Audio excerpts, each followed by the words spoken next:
equipped. I need to be ready. I need to be at a moment's notice, just in the exact same mind frame and state I need to be in order to be able to handle this fight. I don't know if I'm going to be capable. I think at the end of the day, I'm just gonna have to make a shot at it and recognize that the rocks down there are apparently water. Okay, let's do it. Let's do it. We're ready to follow. On your order.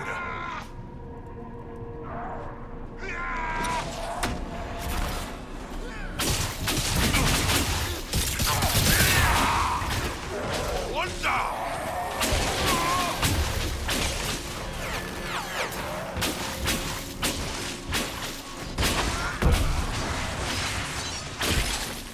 Well fought.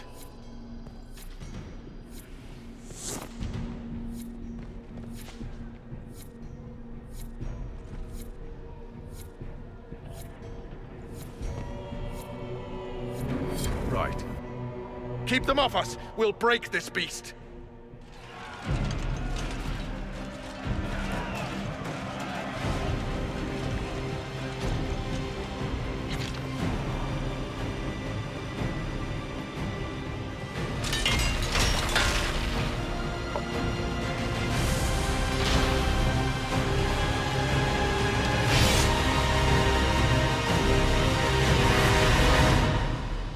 Inappropriate use of music.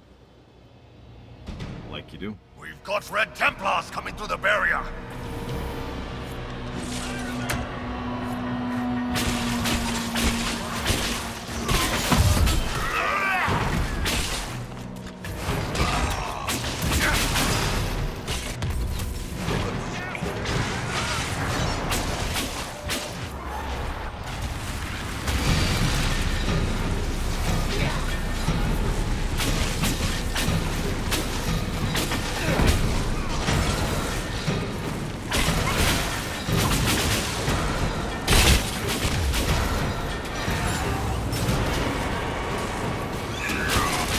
We gotta save these Templars, okay? They're our only hope.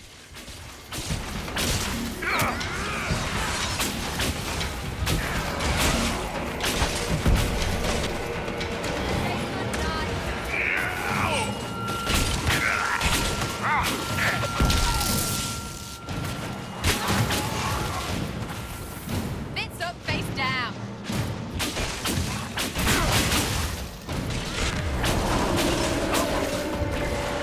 Not fun. Need help now.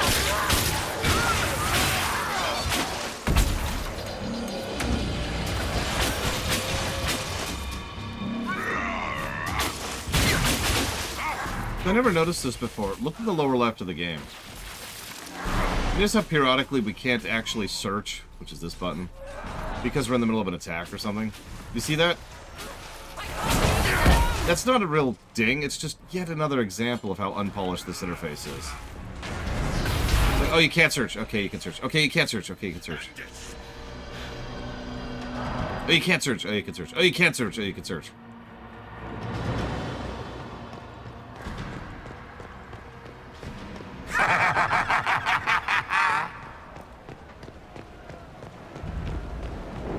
Yeah, there's a lot of frostbite in this game.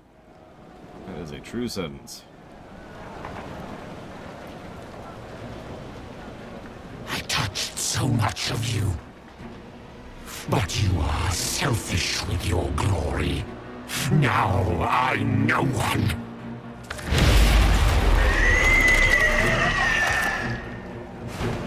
Dark and desperate. Death to make yourself alive. I used to be like you. I'm not anymore. You shouldn't be either.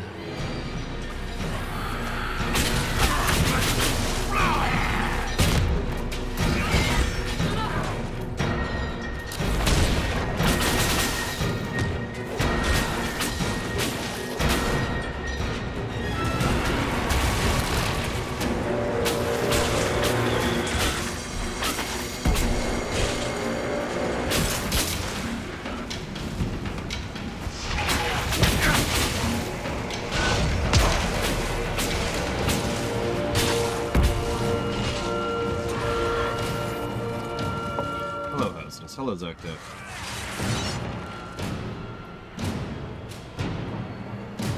It's trying to hide. Silence! Hello, Directy. And Olarasil, Evo.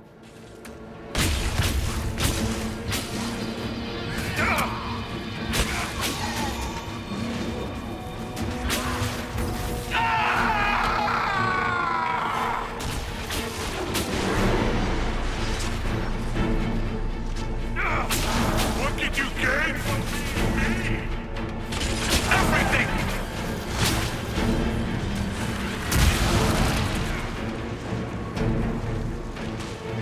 No, Hazardous. The Elder One promised you to me! Now I will have you! I've always found it vaguely amusing how easily the Elder One completely manipulates so many different demon groups. Which makes perfect sense, of course. After all, most people with knowledge and means could probably manipulate demons like that. And Lord knows the Elder One has both knowledge and means.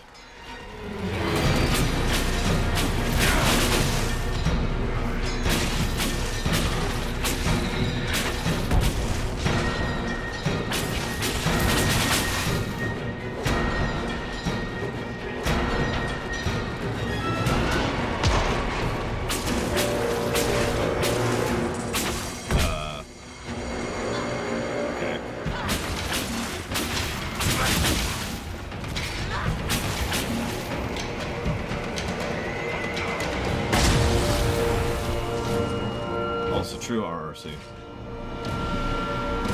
Oh, absolutely, Evo. To continue the comparison we keep making, these are nothing like the devils of Forgotten Realms.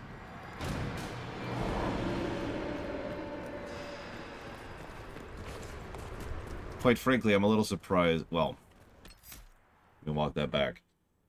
There's probably plenty of people in Tevinter who talk around, dance around, and otherwise manipulate and control demons. We don't do it because it's forbidden. So, they'll definitely follow through on that in Dragon Age 4. That was some weird depth of field there.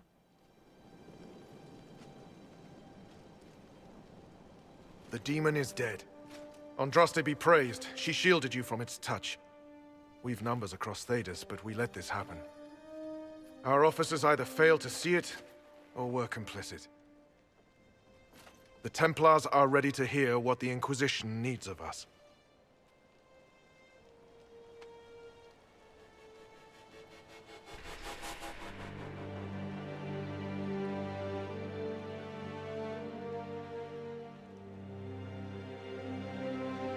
There was corruption here. But also I see valor and honor in each of you who stood fast. Rise tall again. Help the Inquisition seal the breach before it swallows us all. You speak truths we should never have ignored. But the Order is leaderless, gutted by betrayal. We must rebuild it. Your order is a symbol that holds the people's respect. That cannot die today. We offer you an alliance. Supplies, weapons, grounds to shelter you. All we ask is you help us close the breach. Do we take the Inquisition's terms, brothers and sisters?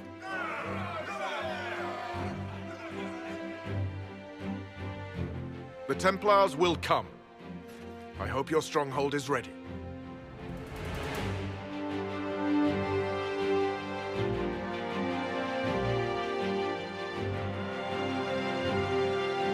Oh, don't worry.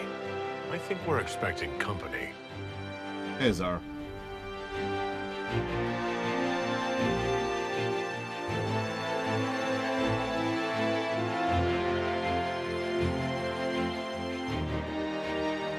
Well, we did it. We averted the bad future.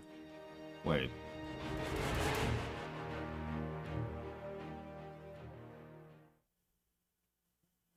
Officers betraying their soldiers, Templars without leaders, a demon imitating the Lord Seeker. We should have taken them to task. The crimes they've committed.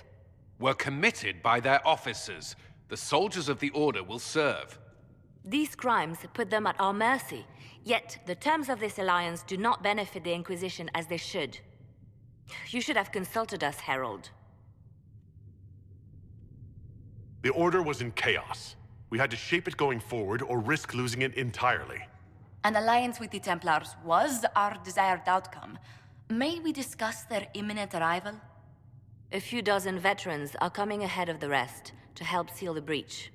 How soon until these veterans arrive? They're almost here. Templars don't like to be late. Wait! I came with you to help. I would have told you before, but you were busy. That's fine, Cole. You just startled us, appearing out of thin air. I wasn't air. I was here. You didn't see me. Most people don't until I let them. Call the guards. This creature is not what you... A moment, please, Cassandra. I would like to hear why he came. You help people. You made them safe when they would have died. I want to do that. I can help. Why and how would you help the Inquisition? The hole in the sky is too loud for spirits to think. It's pulling, pushing out pain. I want to stop it. How altruistic of you. I want to help. I can be hard to see. I can kill things that would hurt people. I won't get in the way. Kill him! Cole saved my life in Theronfall. I couldn't have defeated Envy without him. But what does he want now? I think he really is trying to help. I won't be in the way. Tiny, no trouble. No notice taken unless you want them to. You're not honestly suggesting we give him run of the camp? Not freely, perhaps, but it seems a waste to... Hold on. Where did he go? It's a good trick. You get used to it. We must see if he can teach it to anyone else. I'll have people watch the boy. But let's not be distracted from the breach. We'll need your help when the Templar veterans arrive. Take time to prepare while you can.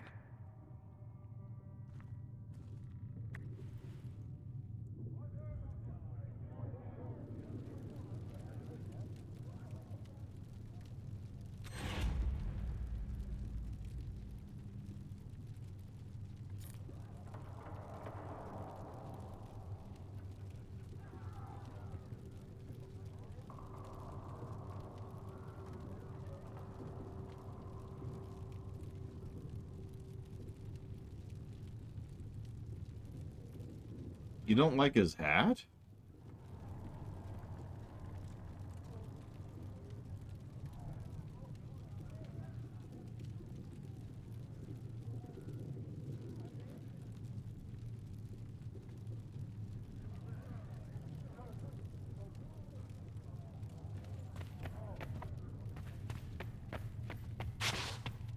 The Inquisition appreciates your assistance in this matter, Lady Corbin.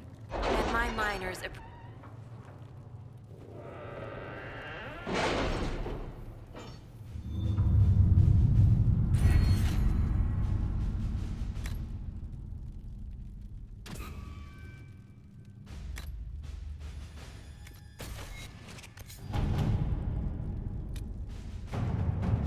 The Order of the Templars has received a request from Perendale to remove a group of mages who have locked themselves in their former circle tower. The populace fears what the mages may plan for the city, and given the current disruptions in the Vale, there are real dangers to consider. We do not know the condition of the mages. For the safety of all involved, we must address the situation.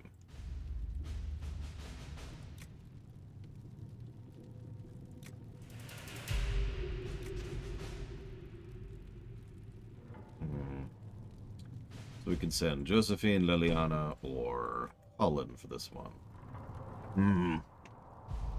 We could also have an intrusion. An what? No, why are you attacking me? No!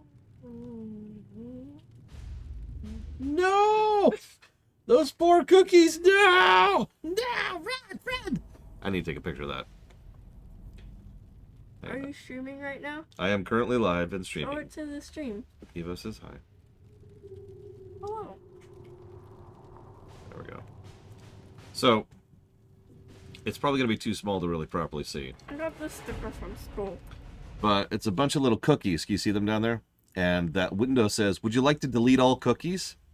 And the cookies are desperately trying to prevent the mouse cursor from clicking yes.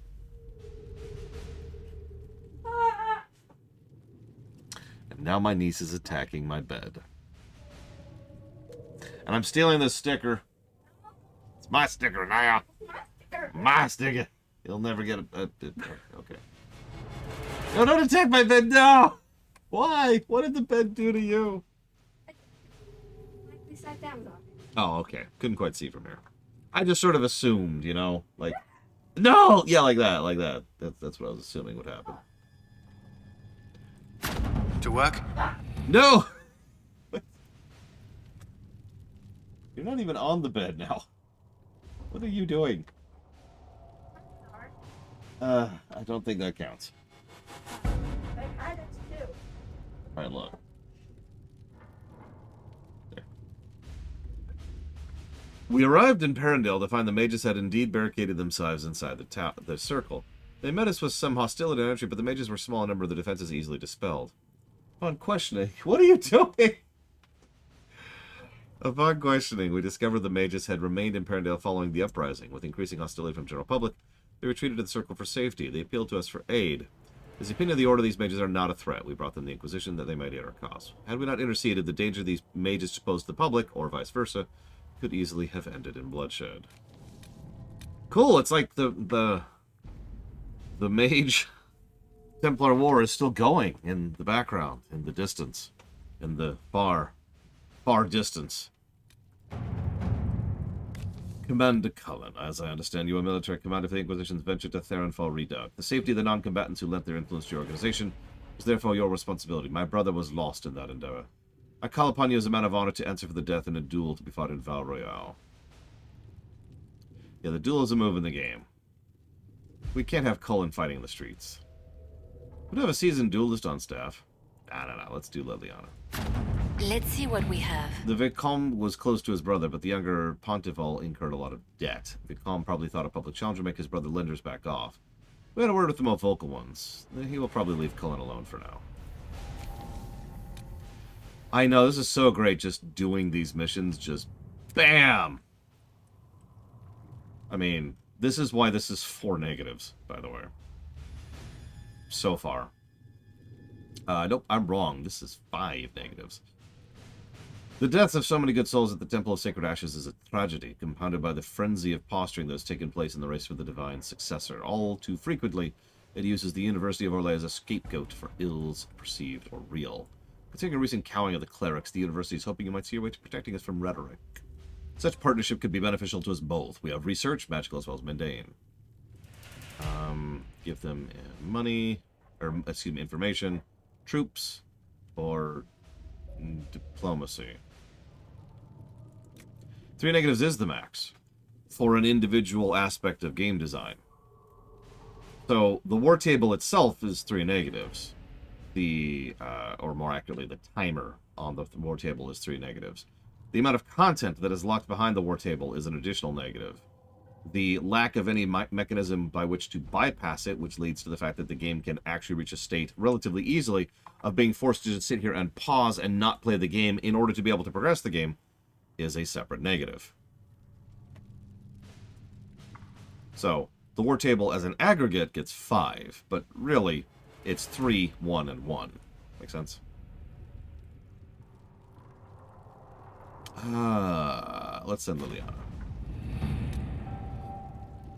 It was glorious. Mother Havara stood in my office and apologized. Actually apologized for any inconvenience which is suffered. Cool. What is this? Is what a record? 5 negatives for something like this? No. No, we've given a lot more than 5 negatives for a single thing. Like Hoth, for example, which got 13 negatives. It's okay, Corellia got 20-something. Anyways. The region between Lake Celestine and the shores of the Waking Sea is known as the Heartlands, a place of vineyards and gilded marble estates locals refer to as cottages. Huh.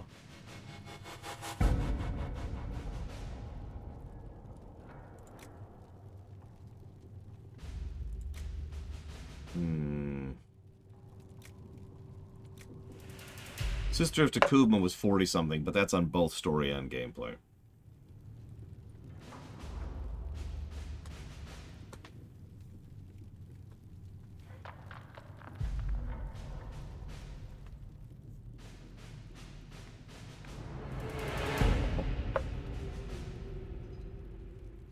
It is bonkers. I think the Sister of Takuma is our current record holder for the most negatives total given to, one thing. Yeah, that's why I was just sitting here debating it, Playtable, because this is clearly a one or the other thing. Let's flip for it. I have no other information by which to gauge. We'll go with you. So, we have chosen that side. Fuel.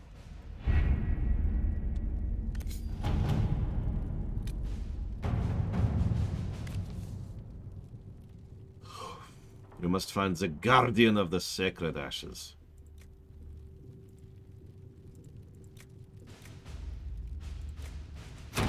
Let's see what we have. We have found an ancient vault all but buried in the thick vegetation at the heart of the island, no doubt untouched for 1,000 years. The effort to open the vault without setting off traps was considerable, and what we found was interesting. According to the agent named Rion, this was the retreat of one of the last of Andraste's disciples, a guardian who fled some manner of attack on the site of the sacred ashes.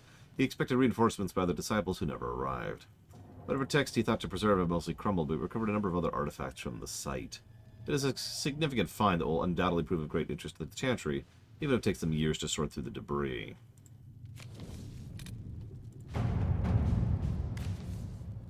Hey, it's some Prince Sebastian Vale. I am the sole heir of the Vale Princes of Starkhaven. I recently retook the throne of this great city from those who sought to gain it through unjust means.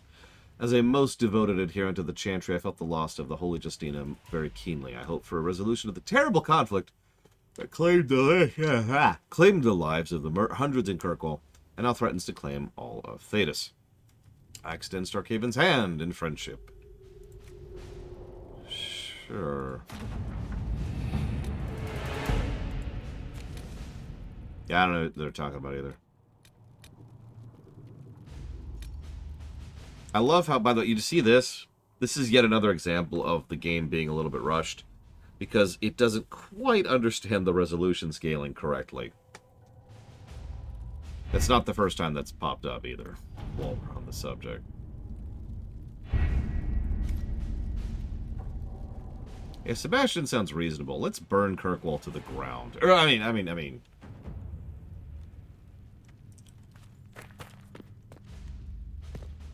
Wait, no, that's her right there. I'll take my leave. Good day. Who was she, Ambassador? A merchant. I thought we should reach out to the dwarves to secure lyrium for the Inquisition's Templars. According to Lady Corpin, it raised the ire of the Chantry. How? Access to lyrium makes us rather more formidable than anticipated. We're becoming a challenge. Sadly, the remaining Grand Clerics appear to be consolidating the Chantry's power, instead of comforting the masses. I mean, yeah. Mage circles started falling years ago. The Chantry was troubled even before the Divine's murder. Yet many people continue to bear it great love. We will not benefit from its decline.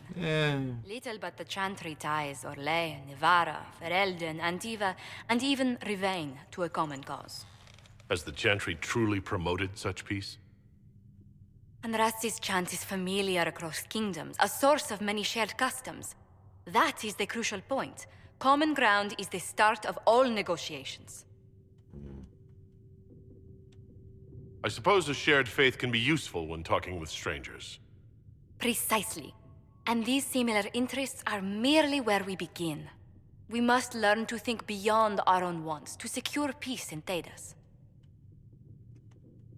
How did someone so lovely and selfless go into Arlesian politics? That was apparently a flirt option. Well, that is, really, you give me too much credit. While you're here, I do have a question. The remaining Grand Clerics sent a missive inquiring about the events at the Temple of Sacred Ashes. They demand to know whether the Inquisition officially claims that Andraste saved you from the breach. If it were up to you, how would you reply? I mean, she didn't. Will my answer change your reply to the Chantry? If Leliana, Cassandra, Cullen, and I could agree on our official stance, I could answer that. We should decide soon. The revered mothers don't seem to know what to make of you. I would say it was decent, Blade Tibal. Some good moments, some good presentation. The Fate sequence was neat, and I liked some of the insight into the Templars. But was it as good as the Mage Quest? No. At least not narratively. Let me clarify that.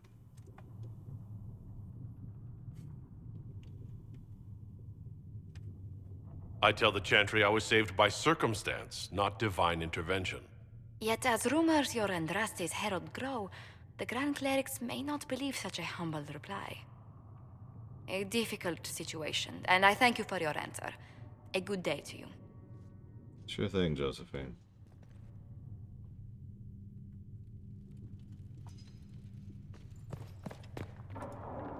Good day to you. How do you and Liliana know each other? We moved through similar circles in Orlais. I believe we actually met in Val Royaux. Leliana was quite an accomplished player of the game by then. What exactly do you mean when you say, the game? Forgive me. The game refers to the slow duels of influence among the noble and powerful of Orlais. It's a rather light-hearted name for the matter, but Orlesians are fond of playful touches.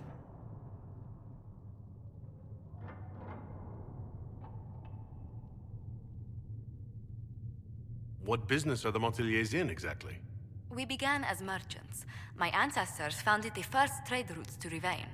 We once sent entire fleets across the Waking Sea. But not anymore? No. These days, our vessels are a touch more modest. I'd swear our families have met before. Perhaps. Everyone of distinction in the Free Marches attends Lady Trevelyan's summer balls. Great Aunt Lucille always did love a party. I don't recall seeing you at any of them. The food was peppered with too many attempts at matchmaking for my tastes. A common peril among nobility, no matter where one goes. What did you do before coming here? I had the great honor of serving Antiva's crown as ambassador to Orlais. I'm also first in line to become the head of House Montelier, though my siblings attend to our mercantile affairs. How strong are your past loyalties? I would never have given up my position if I did not intend to fully commit to the Inquisition. We cannot fall back on borders. Antiva is as threatened as any country by the rebellions. If anything, the alliances I forged there may help our current cause. Do you think the Inquisition will continue after we seal the breach? If we prove ourselves by healing the breach, people may turn to us for other things. Protection, counsel, justice. The Inquisition offered these once to those in need. Yes, a firm but kind hand, strong but considerate, and then I will rule on high as Sultan! Tell me, do you believe I was saved by Andraste at the Temple of Sacred Ashes? I should much like to believe so, Your Worship. Don't call me that. The miracles Andraste performed were so long ago, they're difficult to picture. If it were truly her and the Fate who saved you, well, in any case, many already believe you walk in the Maker's light. That's a diplomat's answer, if I ever heard one. Also known as not answering. Let's speak later. Goodbye. I was gonna say, I could be wrong, but I thought Andraste was a powerful mage. Like, I thought that was a known factor. Heaven has been filled with silence. I knew then. It is good that you salvaged as many Templars as you did, my dear. We will need every Templar, but they will require proper management. We also need to increase our lyrium supplies considerably. The Chantry may still have stockpiles we can use. Cullen will look into it. He must already have a supply line. He undoubtedly did. But it was established before the Divine Conclave. The situation has changed. The breach has done more than disfigure the sky. The veil itself is broken. All mages, no matter how skilled, are now in danger of drawing demons to them. Before this crisis is over, you may find that Templars, flawed as they may be, are all that stand between us and chaos. That's a shame Giga Pudding isn't here. I just thought of something I could tell her. Anyways, It's a good idea to plan for trouble. I'm glad you understand. Magic is dangerous, just as fire is dangerous. Anyone who forgets this truth gets burned. I don't think the mages of the Imperium would agree with you. Drunkards rarely agree that they ought to stop drinking. I wouldn't use them as role models. Do you know how young mages are found? A little girl has a nightmare, and in her sleep, she burns her house down. A teenage boy has a fit, and lightning rips his mother to pieces.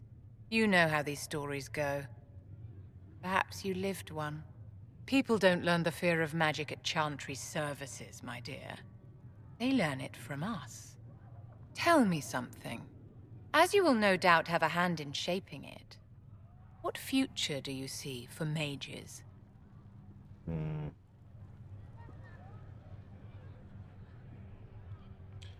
I've already actually given my answer to this. The circle isn't a good answer. It is the only answer that we currently have. It is the only solution that exists for us at this point in time. So... The circle has to be restored if we want to keep the peace. That's comforting to hear, but you'll find opposition to the idea even among friends. It's something to consider, my dear. God, her outfit's ugly. Alright, so what I was going to say to the wonderful Mrs. Pudding over there was I thought of two more reasons. Well, no, that's not true. One more reason, agreed, Janthel, that I prefer Emmett Selk over Solus. We have a fairly large amount of information about Emmett Selk and what he's trying to do, why he's trying to do it, and the specifics of what that would involve. What is with these stalls? You seen that? By contrast, with Solus, we don't have any of that certainty. Probably at least partially because, and I'm going to be very, very blunt about this for just a second, I don't think Solus's twist is well written. And I'll discuss why when we get there. And so that's just kind of there and not properly discussed or expanded upon or expounded upon. Or yeah, exactly. His story is completely incomplete and may never be completed. Say what you want about Dragon Age 4. Even though it's called the Dread Wolf, that doesn't mean anything. Everything's in the air right now when it comes to Dragon Age 4. Who knows what they'll go with? Or if it'll come out at all. Hang on. Apparently, today, it will not come out. You get my point? By contrast, Emmett Selk's story was, frankly, better written. And also, we know more about it. And also, his story has now concluded. So, we can look at that and say, bam! But we look at Solus and it's like, ugh. That's it. That's the nutshell.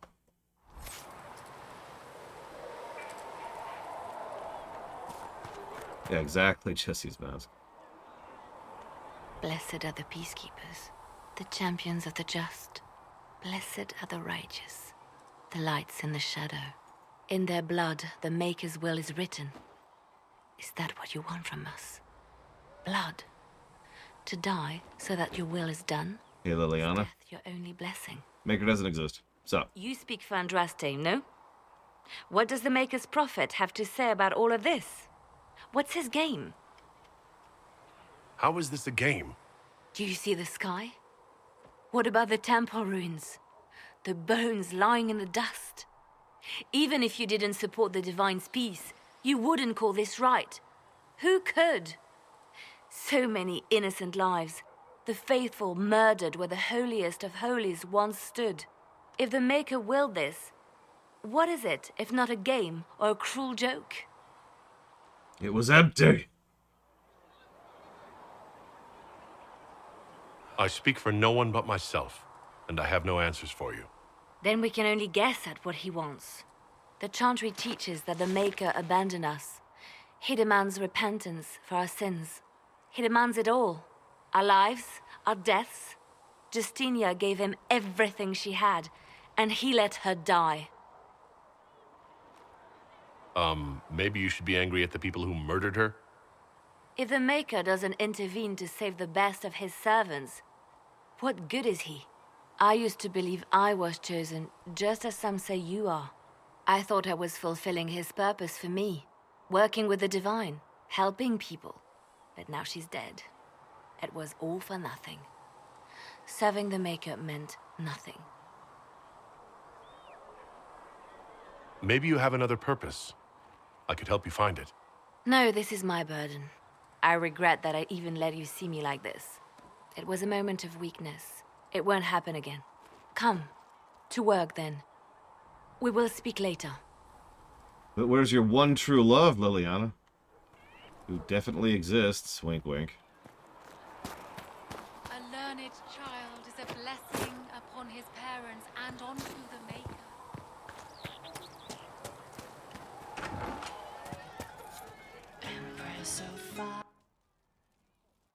So, this is it, huh? Oh, no, it's fine, yeah?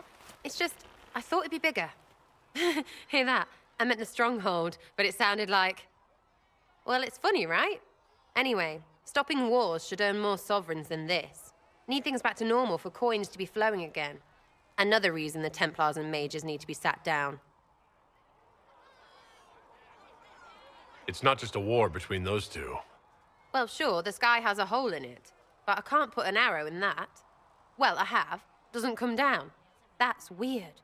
And that's the point, right? It's weird and right there, but they still want to punch each other. They're too busy to look up where the real questions are.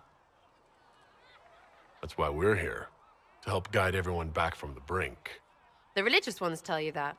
That's important, right? But don't make it all about that. Seems like believing too hard is what got everyone here. And here is stupid and smells of horse. Really, what everyone needs is to get everything back to normal and proper and profitable. Sound good to you, all-chosen Lord Herald? Yeah, that sounded like a romance option. I'm ready to give it a shot. That's all I can ask from anyone else. I'm in. It's an investment, yeah? Better pay off, too. Stupid war and everything. I had things to do. Yeah, conversations like that are why I like Sarah, by the way. It's weird, right? I shoot an arrow into it, and it doesn't come down, and that's weird, and everyone's still punching each other. It's... I mean, think about that for a second.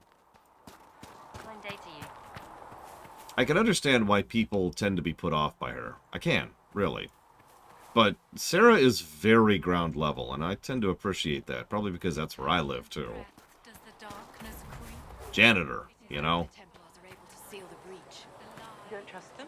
There were so many questions surrounding Farria's death. Did he think we wouldn't notice?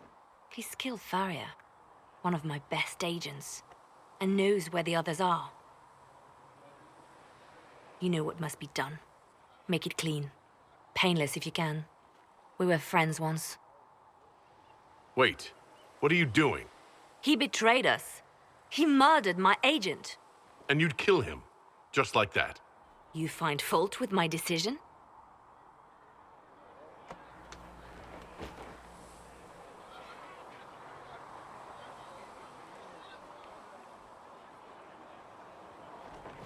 No, that makes sense, Lillimlos. Because you're secretly a noble! I knew it! No, it makes sense that people wouldn't like Sarah. I'm just not on that list, that's all.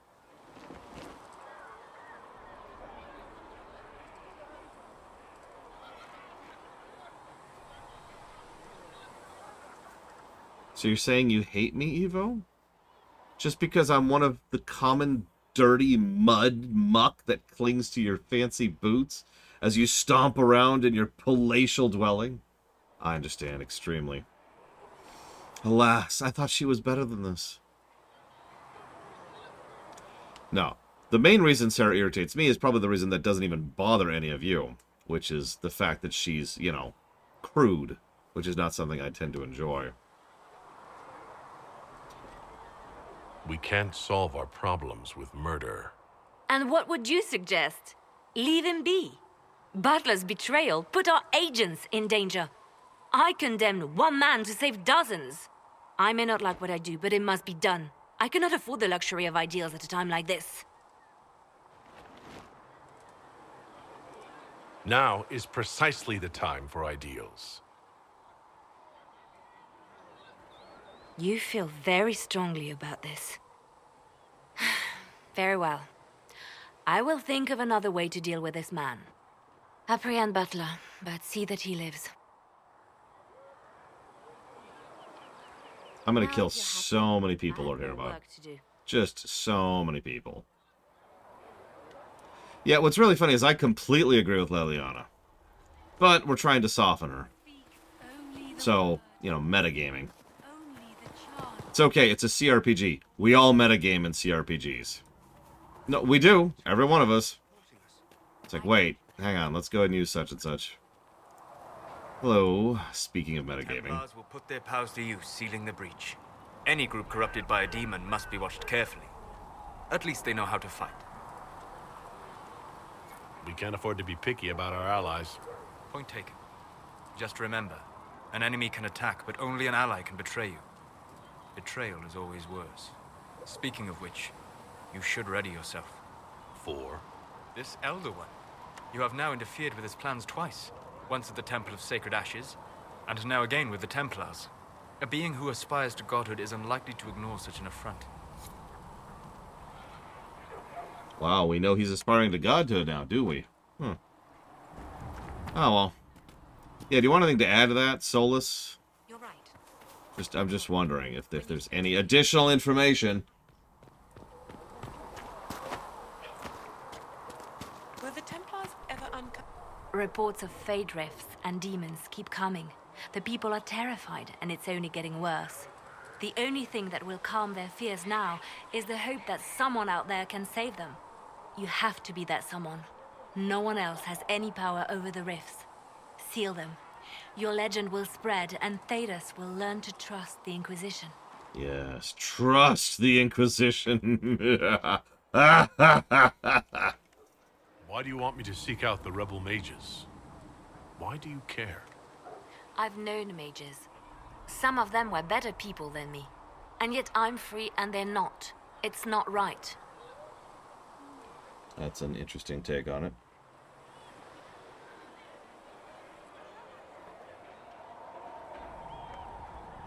They called you the left hand of the divine. That they did? What of it? What is the point of an Inquisition? Justinia would have started the Inquisition if the Divine Conclave failed to restore peace. She hoped that with enough support, we could challenge the very tenets of the Chantry. She wanted the Chantry to treat the mages fairly. But sometimes I wonder, why stop at mages? The Chantry has committed many injustices. If we're going to change it, why not change the whole thing? It's just a thought. None of this will be possible if we fail. I'll try not to break anything. That's good to hear. I could use the left hand of the divine at my side out there. Every agent out in the world is my eyes, my ears, my blade. Wherever my people are, I am also. Coming with you, leaving my post, would blind and bound me. Do you see? Translation, no, you can't have Liliana in your party. Shut up and go home. What exactly does the left hand of the divine do? A divine always has enemies, and Justinia had more than most. I protected her. I watched, had an ear to every door. I identified threats, and I dealt with them. Why did Justinia have so many enemies? There were many who felt she was unfit to be divine. She had a past, a worldly life. Unlike many, she wasn't given to the Chantry as a child. She chose it, and somehow that made her unworthy. And because they thought she was unworthy, they wished her harm. So, you were her spy master too.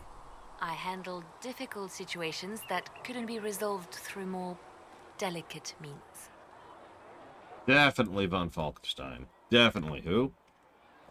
I'd like to hear about Justinia. What was she like? A friend.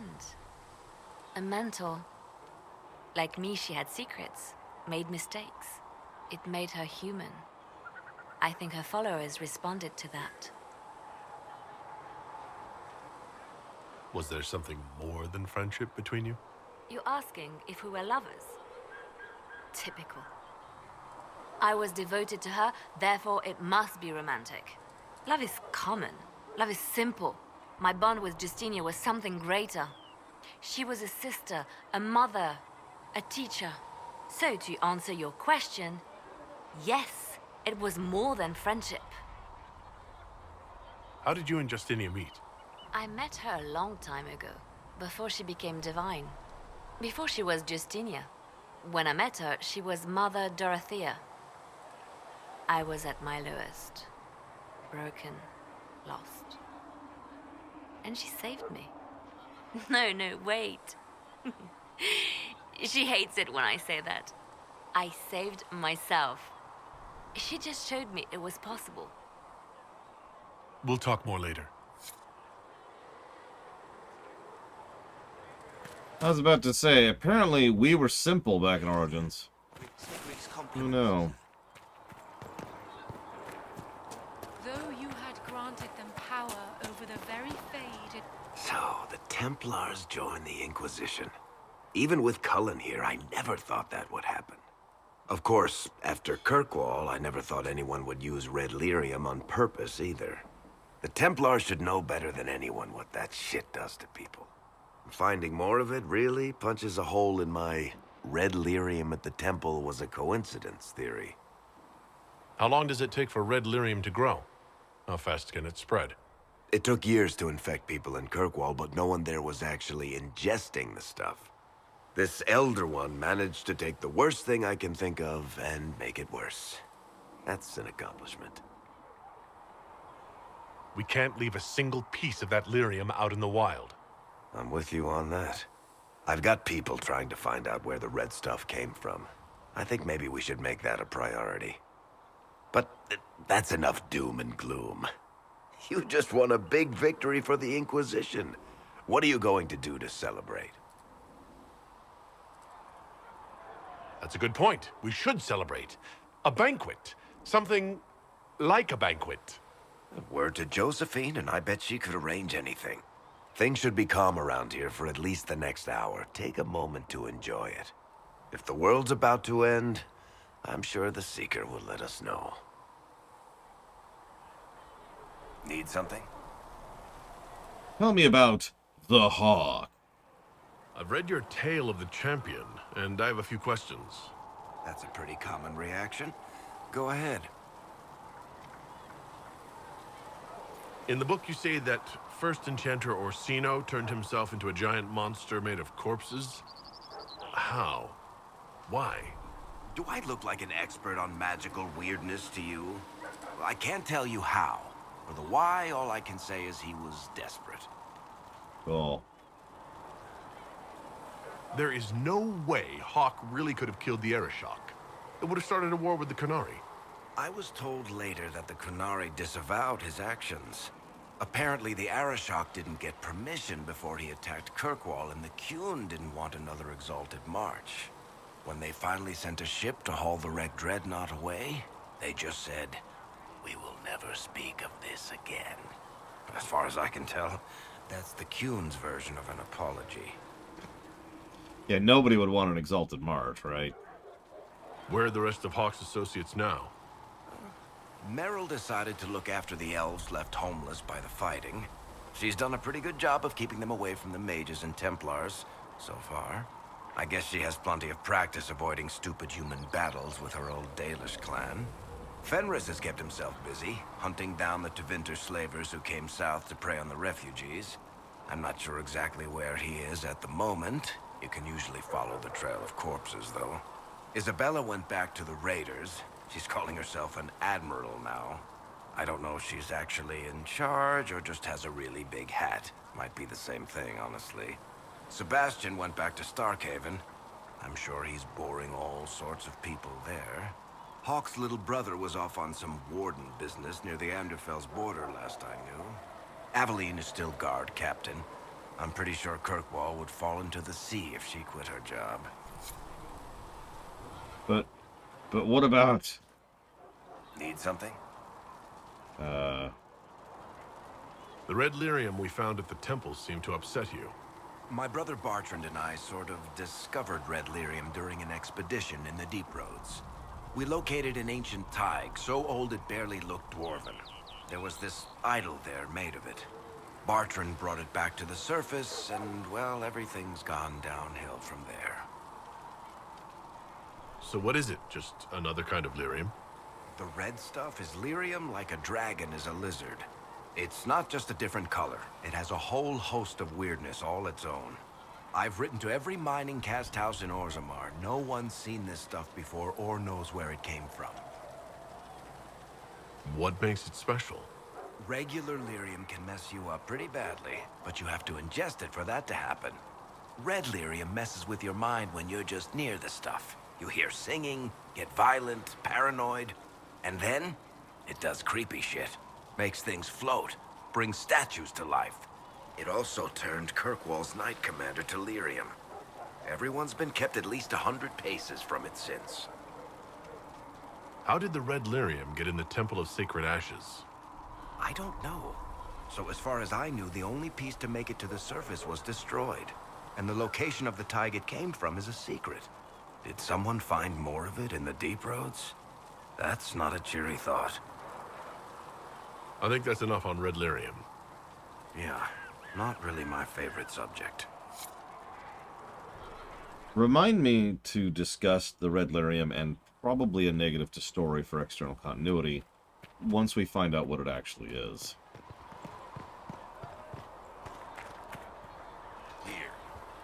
You took in the Templars. You let them stay in strength even after what they did. Their own people. It's dangerous when too many men in the same armor think they're right. You should prepare. It's already getting louder. What's going to be loud? I don't know, but there are echoes rushing back across us, ripples in a pond from a stone, but backward. But first, you seal it. I hope it hurts less. I'll help if I can, but I don't always say it right. You helped me at the Seeker Fortress. Say it however you like. I helped. It's good to hear. I will try. I'd like to talk with you about Templars. They're heavy with forgotten songs, like Varric. Some of them are too loud. It's hard to stay near them. Cullen is softer, but demons asked questions that hurt him. Evangeline was kinder. I want to explain, but Reese's mother spoke to spirits, but not to him. Then she died for a Templar he loved. Words just bounce off the edges. What's your general opinion of Templars? Some like hurting mages. It makes them happy, or less afraid, or dreams again. Woke up shaking, stalking the ground for one who looks like her. Always some rule being broken. But not all Templars listen when whispers crawl around inside them. They try to protect people, like Cullen. The good ones remember that mages are people. Wait, mages are people? Can you tell me more about how the Templars feel to you? They feel older than they look. They've been changed, and their bodies are incomplete now. The lyrium helps, but their bodies always want to connect to something older, bigger than they are. That's why they block magic. They reach for that other thing, and magic has no room to come in. Like when I listen to Varric. Yeah. Can you tell me more about how the Red Templars are different? The red lyrium is different, darker, daggers under the skin. It eats you inside until you're nothing. They hear a different song. The song behind the door old whispers want opened. They are dead and dark and done. I'll talk to you later.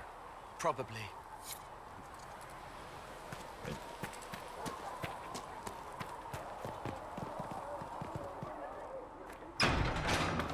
No, I don't think he's talking about the Maker.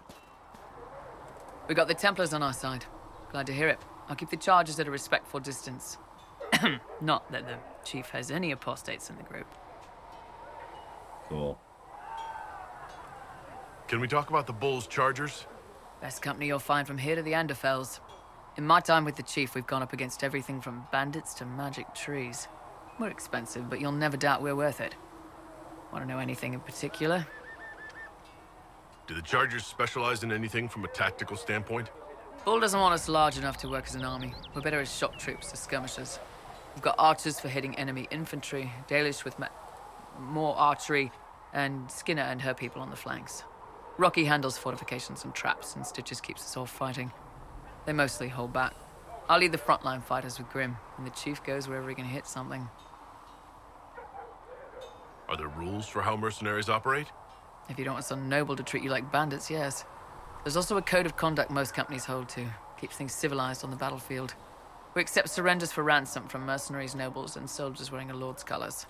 Our prisoners are treated well, injuries tended. We'd want the same for any of ours who got captured.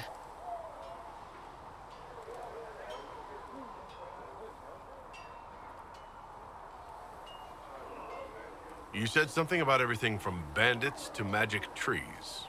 I'll admit to some curiosity. Right. Sylvans. That's what Dalish called them. Apparently spirits can possess trees, too. Some noble in the Dales, and they really don't like it when you call them Dalish nobles, had a haunted forest. His family had abandoned the land, but he wanted it back. The chief bought us all axes, and in we went. Between the axes and the torches, the Sylvans weren't too bad. Worst part was the squirrels. We'll talk later. They've got good form. Cullen's putting his Templar training to good use. Did Cullen tell you he was a Templar? He's not wearing the armor. He didn't have to. Might not be a Templar shield, but it's a Templar holding it. He angles the shield just a bit down. Helps direct fire or acid away, so it doesn't spray right into your face. Kanari learned the same thing when we trained to fight Tevinter mages. Your Templar's doing good work. I'm impressed by what Cullen has accomplished with the troops. Damn right. It takes time to build a group into a team, but he's got their loyalty. Now he just needs them to make a decent shield wall, and they'll be good to go. Biggest problem for the Inquisition right now isn't on the front line. It's at the top. You've got no leader, no Inquisitor. I should lead. Liliana should lead. Cassandra should. Cullen should lead.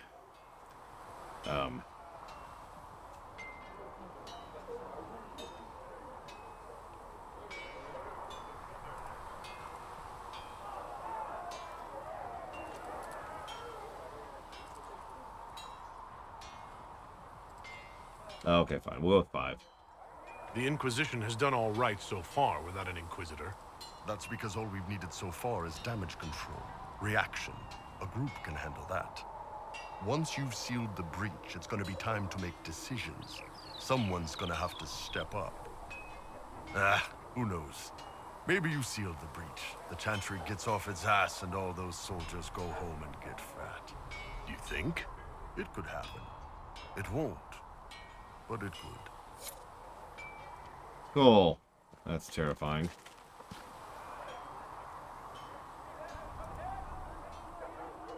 I cannot talk to Krem. You see it? Are you watching that? The conversation like starts and then ends.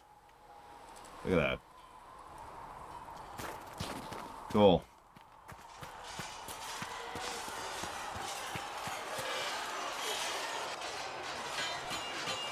You there. There's a shield in your hand. Block with it. If this man were your enemy, you'd be dead. Lieutenant, don't hold back. The recruits must prepare for a real fight, not a practice one. Yes, Commander. We've received a number of recruits. Locals from Haven and some pilgrims. None made quite the entrance you did. That wasn't my idea. I'd be concerned if it was. I was recruited to the Inquisition in Kirkwall myself. I was there during the Mage Uprising. I saw firsthand the devastation it caused. Sir. Cassandra sought a solution. When she offered me a position, I left the Templars to join her cause. Now it seems we face something far worse.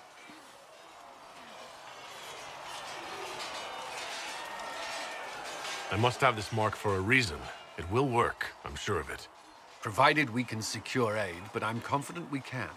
The Chantry lost control of both Templars and mages. Now they argue over a new divine while the breach remains. The Inquisition could act when the Chantry cannot. Our followers would be part of that. There's so much we can... Forgive me. I doubt you came here for a lecture. Damn it, No, but if you that's a have one flirt. prepared, I'd love to hear it. Another time, perhaps. There's still a lot of work ahead. Commander, Sir Raiden has a report on our supply lines. As I was saying.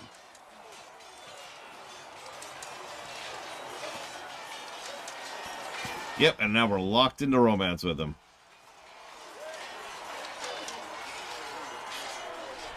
So that person doesn't have a head.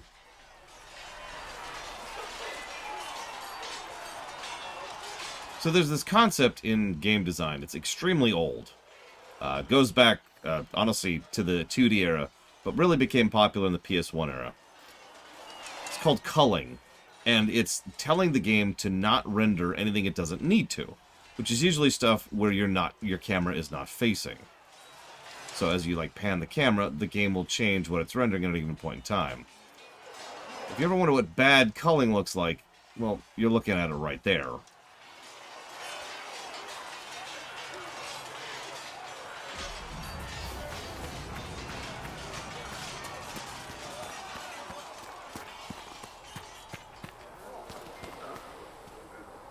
What can I do for you?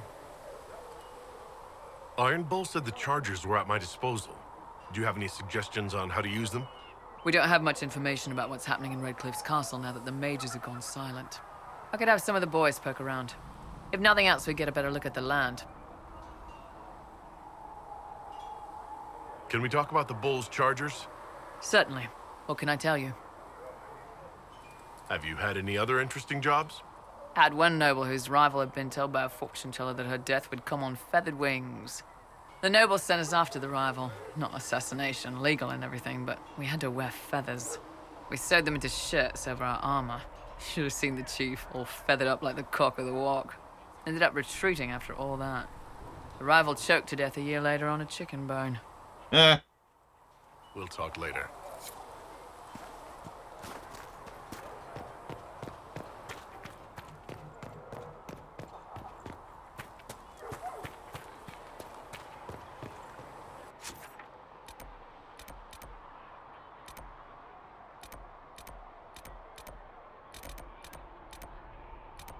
Oh, god damn it.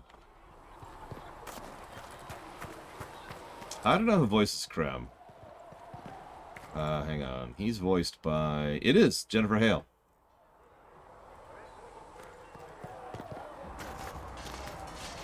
So you were right.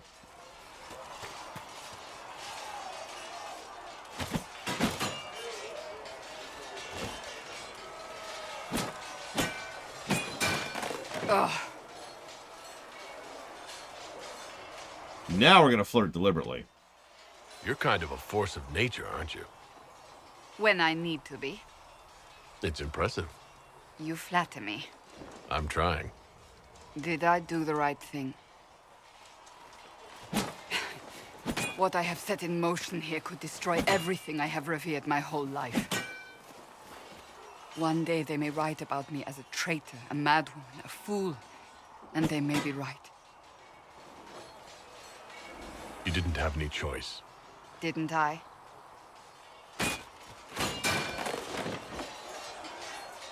My trainers always said, Cassandra, you are too brash. You must think before you act. I see what must be done, and I do it. I see no point in running around in circles like a dog chasing its tail. But I misjudged you in the beginning, did I not? I thought the answer was before me, clear as day. I cannot afford to be so careless again. It wasn't like you had no reason to suspect me. I was determined to have someone answer for what happened. Anyone.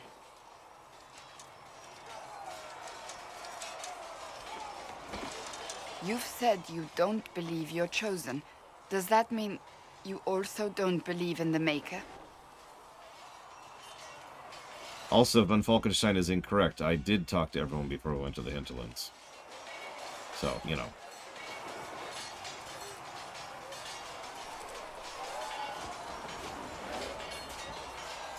I can't really say. I suppose it doesn't matter now. I have to believe we were put on this path for a reason, even if you do not. Now it simply remains to see where it leads us. I mean, I could point to it on the VOD, Von Falkenstein, if you don't believe me. Unfortunately, we might actually have the Baldur's Gate 3 camp problem here, which I will probably give a negative for the exact same reason that we gave to Baldur's Gate 3. A natural byproduct of the fact that the game expects us to be doing the war table, since, you know, it's doing so much. There's a fairly decent chance that we are kind of missing on stuff because we're not doing the war table. Like, I'll tell you exactly what they intend, and I absolutely goddamn refuse to play it this way. The game intends for you to go back to camp, do a round of talking to everybody, go out to the overworld, get a pop-up an hour or two later saying your war table missions have finished, go back to camp, update the war missions, and run around and talk to everybody again. And that can go directly to hell. I am not doing any of that nonsense. Now, excuse me. Going to continue to refuse to talk to people just so that I get more comments on YouTube saying that my review of this game is invalid. That's the goal right there. That's need to hit that point. I just need people. You know what's funny is you're probably thinking you're being too harsh on this, and you're comparing it to Baldur's Gate 3, which isn't quite the same thing. That's true. You know what is the exact same thing? Andromeda. Do you remember that? Do you remember how Andromeda had real-time timer stuff that you could leave running while you went in quest? Then you would go in quest, and you'd get an update that said, hey, go back to the freaking ship, which would involve like 4 separate load times, and running back, and then walking up and talking to the people and updating and setting the new timer things, and then going right back down. You could ignore it in Andromeda. That's true. It is less bad. But I'm just saying, this is not the first time I've covered a game that has this goddamn mechanic. Same developers, too. Oh. It is the whisper in the night. Alright, so let's just... Something must be done, immediately. Nothing will be done. Commander Cullen said the same thing. It's an outrage. There are mages here we know are guilty of heinous crimes. You would let that pass? Yes, as will you. We are not here to coddle the Order. You are an ally. Act like one. How are we supposed to... Deal with it.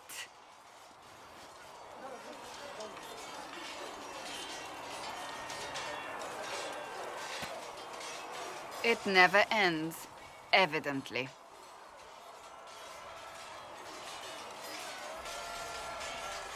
You don't need to tell me that. I just don't know who told them I'm the one to yell at. Is it that bad? The Templars need to learn they have other uses than hunting mages. It's not easy for them. It is your doing, after all. You created this alliance. Hey. I had to think on my feet, and I did what I could. Oh. I do sound like I'm blaming you, don't I? I don't disapprove. In fact, you did well. You made a decision when it needed to be made. And here we are. I wish I could say this was my doing. More flirting. You're flattering me. I'm not. This always happens. Nobody ever takes my meaning. You should see your face. I'm thinking less flattering things now. Let's hope the breach has your sense of humor. Spoilers, it does not. Oh god, where did it put me? Well, I'm over here. It occurs to me I don't actually know much about you. What do you want to know? I'm not sure. Where are you from? I like this. We can tell her or make something up. We're going to be straight with her because it's Cassandra, of course. The Circle of Magi at Ostwick, at least until the rebellion began. Yes, I suppose that would have required you to stay on the move. Tell me, do you consider the Free Marches your home? Are you eager to go back?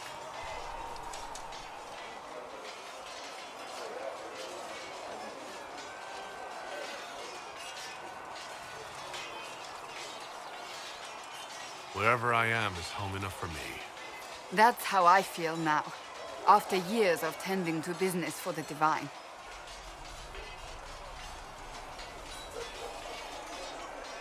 I'd like to get to know you better.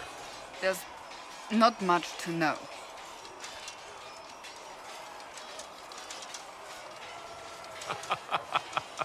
You're being modest?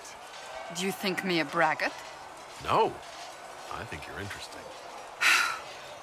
As you wish. My name is Cassandra Pentecost, daughter of the Royal House of Navarra, 78th in line for the Navarran throne. I joined the Seekers of Truth as a young woman, and was with the Order until they withdrew from the Chantry. I remained as the Divine's right hand, carrying out her order to form the Inquisition. And here we are. That's all there is to know, my lord.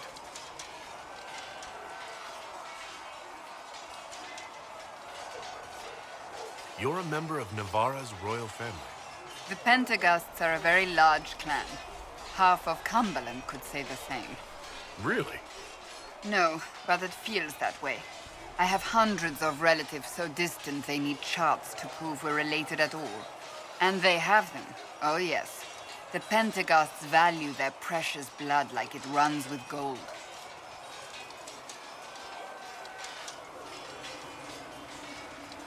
And you joined the Seekers to get away from that? It was a life worth getting away from. The Pentecosts are famed for dragon hunting, but few actually pursue the craft. Most are fat and lazy. They pay lip service to the Maker and care only for idle pleasures and past glories. My brother was all that kept me in Navarra. Once he was gone, so was I. Tell me about your brother. Anthony was older than I, a dragon hunter, who showed what a Pentecost could truly be. I idolized him.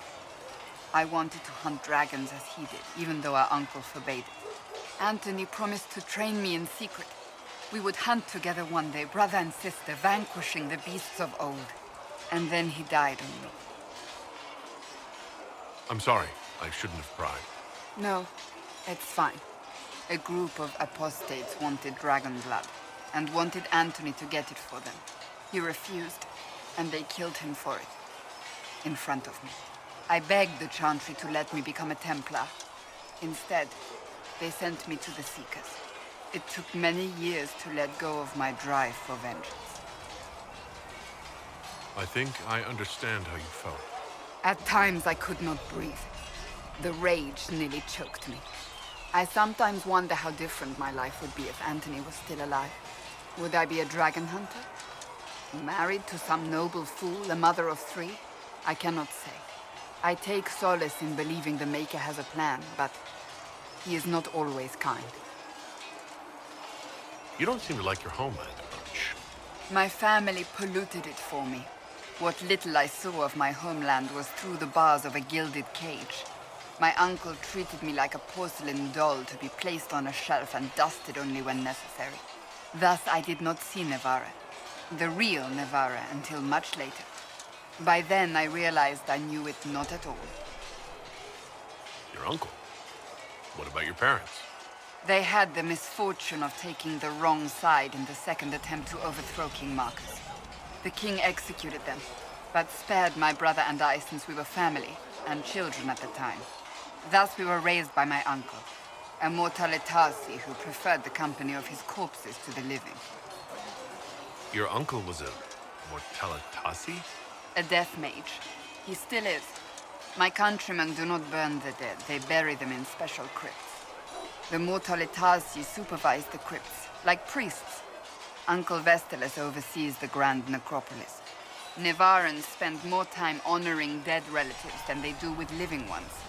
It is odd to be so fascinated with death and its trappings. I will never understand it. So you were the right hand to the Divine? To Divine Justinia, yes. And Divine Beatrix before her, in fact. The position is normally reserved for Templars of the Knights Divine, but my circumstances were unusual. Unusual how? You don't know the story? Thank the Maker. I will tell you if you wish, but it isn't as exciting as some drum it up to be. The short version is that I once saved the previous Divine's life. My reward was becoming her right hand. As opposed to Liliana, the left hand. Also keeping the trend with the dextral and the sinistral. But what does a right hand do exactly? What is your hand capable of? It gives, it takes, it beckons. It makes a fist. Liliana and I extended the Divine's reach beyond the Grand Cathedral. We went where she could not. After Beatrix, I was tired of the position and wanted to return to the Seekers. But Justinia convinced me to stay. Her vision for the future gave me hope. You thought she could really change things? Justinia knew the war was coming long before it began. She tried to avert it, but the forces arrayed against her were too strong. Sometimes you have to break a bone so it can be reset. That's where the Inquisition comes in. It was to be the answer. A means to preserve as well as an agent for change. I only wish she had lived to see it. And in case you thought we were idly speculating earlier, she actually was planning to make a new Inquisition before we showed up. That's why she had so many pieces in place that we just kind of slid into her position as the Herald, as opposed to the Divine. So what's the story about you becoming the right hand? Sweet Andraste, do you really want to hear that? Yeah. It was, what, 18, 20 years ago? Some still discuss it like it happened yesterday. The tale gets bigger each time it's told. I barely recognize myself within it now. I'm sure you're just being modest. I was there. I think I know what happened. To hear others tell it, I alone saved Divine Beatrix from a horde of dragons sent to assault the Grand Cathedral. Rather impressive for such a young seeker, wouldn't you say? And the truth is? I stumbled upon a conspiracy to kill Beatrix. A Templar Knight Commander was at its heart, and there was a dragon battle at the Grand Cathedral, but I had help from loyal mages who rallied to the cause. They freed the dragons from magical control. Without them, the Divine and I would both have died. Yet I became the right hand, and they are forgotten. Yeah, that is how that works. You're delightful. You know that? No, I do not know that. I object. There is nothing delightful about me. I don't know if I agree with that. I think I preferred you in the stocks. I mean, we can talk about that? I'll let you get back to work. Greetings. Can you tell me more about the Seekers? The Seekers of Truth were born from the original Inquisition long ago, when it united with the Chantry. Seekers stood above the Templars, watching over them but also investigating magical events they couldn't handle. We were meant to be incorruptible, above reproach. How seldom does reality match the ideal? But what are Seekers exactly? Those who know anything of us think we are Templars. We do not use lyrium, however. Our abilities are different, as was our original purpose. We disciplined the Templars and were accountable only to the Divine. And not even her, truthfully. Ho ho ho. So nobody ever watched over the Seekers? It was the Divine's duty, but she could only do so much when the truth was hidden from her. The Templars have always feared us. When a Seeker arrived at a circle, they knew trouble was afoot. That kind of power is troubling. You begin to think you are the only one who can solve the world's problems. If you don't see a problem, it doesn't exist. If someone insists it does, they are the blind ones. Do you think that kind of problem could ever be fixed? Possibly. Though the Seekers themselves would need to change. They were clearly not willing to, even though they abandoned everything they stood for to avoid it. In my heart, I believe they can still be salvaged, but not by their own hands.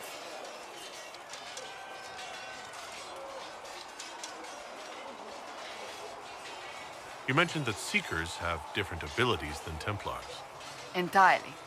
A Templar's abilities come from lyrium and are designed to hunt mages. Ours come from ritual and many years of dedicated training. We cannot be possessed by demons and are immune to mind control. Useful considering our role. Seekers can gain other gifts, though that depends on the individual. What kind of gifts do you have? I can set the lyrium within a person's blood aflame. Ow. Both mages and Templars bend before my will. Some Seekers use it to interrogate, others simply to paralyze. Once there was a Seeker who could use it to kill. That particular gift is considered rare. How does someone become a Seeker? Most Seekers begin training in their youth. I was much older, an exception due to my noble birth. We train rigorously for years. Our bodies and minds must be elastic to undergo the vigil, and most fail even then. Is the vigil some kind of initiation? It is the rite every Seeker must go through in order to summon their gifts. A full year of fasting, prayer, and separation from all distractions, including other people. We That sounds empty terrible. ourselves of all emotion, focusing only on the purity of our devotion. And the moment it finally ends, it's wonderful. Faith realized. I cannot put it into words. I wish I could experience that. If the vigil was not so arduous, I'd say more should attempt it. What if mages never needed to fear possession by demons? I'm told it is impossible, however. I suppose I'll never know the truth of it now. Why did your order turn against the Chantry? We originally united with the Chantry through a treaty that stated they would keep mages under control. It was felt Most Holy had tacitly allowed the Circle of Magi to vote on its independence, thus breaking the treaty. The Seekers saw themselves as justified, and they led the Templars into a war of righteousness. You sound like you disagree. We knew what was happening at Kirkwall, where the Mage Rebellion began. We looked into reports of Knight Commander Meredith's harsh treatment of her charges years earlier. But we found so many shocking cases of magical corruption, it was decided her actions were justified. If we'd been there when it happened, if we'd looked harder at the root causes...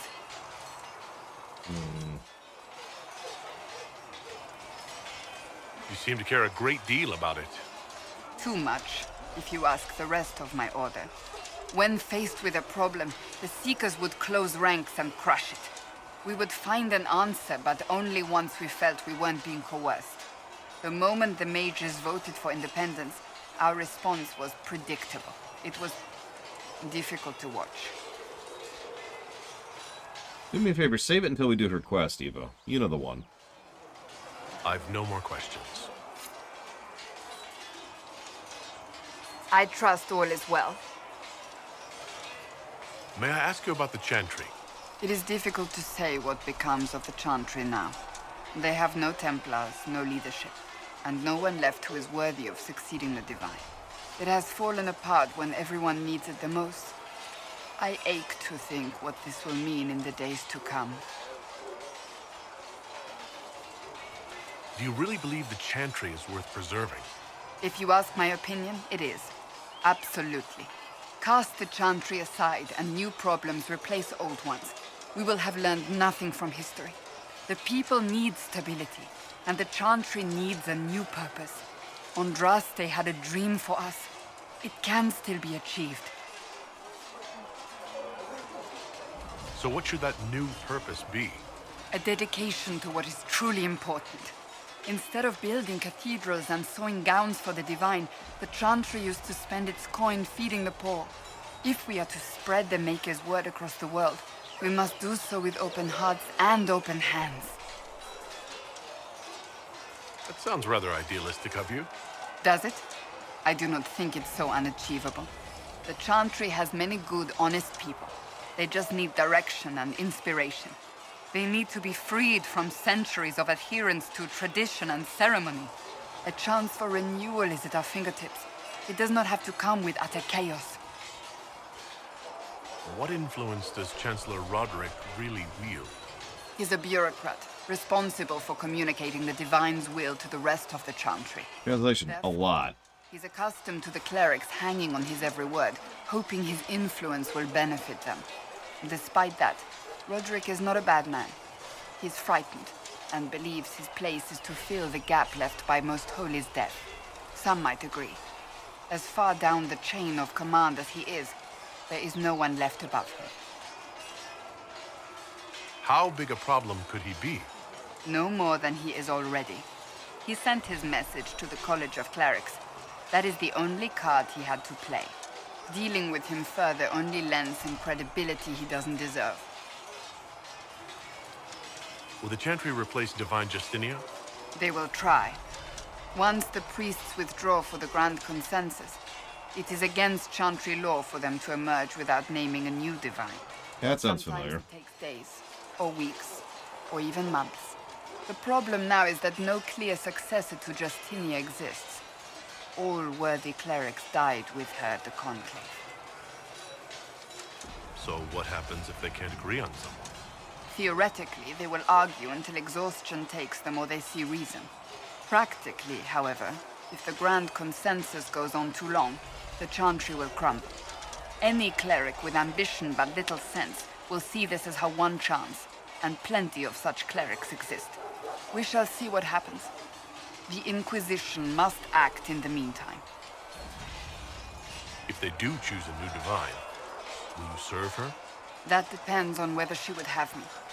I am a rebel now, remember? And even if she would, I do not know. It would depend on what type of Divine she is. I am no longer in a position to follow blindly, and no new Divine could expect such obedience now. I'm surprised you rebelled against the Chantry. I left my own order when they took the wrong path. It is no different. But in neither case did I stop caring. Indeed, I care so much that I feel drastic action is necessary. I suppose history shall one day judge my actions. Thank you. Greetings. Everything, that's everything. Okay. Now, I don't mean anything by this. Really. I really don't. That's enough for now. I'm not trying to make a point. I'm not trying to, like, slant anything or talk bad about anything. I just find this fact fascinating. I was able to beat 3 entire stages in Mega Man 2 while she was talking. That's, I'd say, about a fifth of the entire game, just while Cassandra was talking. I was also kind of taking my time, not speedrun routing. And I just find that amusing. She's just like, da, da, da, da, da. And it's all fascinating. I was paying attention to her. It's well voice acted. It's a lot of backstory. But I'm just like, yep, and there's another stage. And there's another stage. And like, I got past Woodman stage and I'm like, huh. Yeah, I can prove it. Here, I'm on Flashman stage right now. If you can see that there. I mean no insult to this game. I'm tired.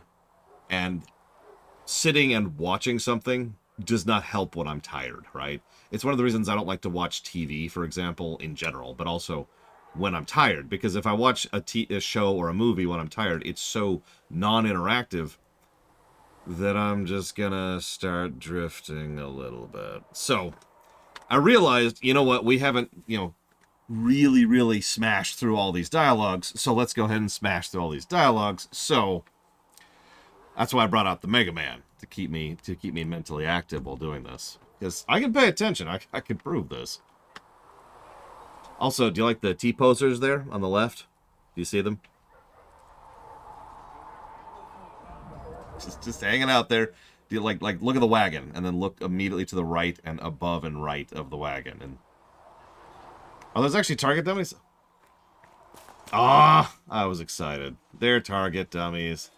Okay, never mind. Well, just for that, See if we provoke this on purpose. There we go.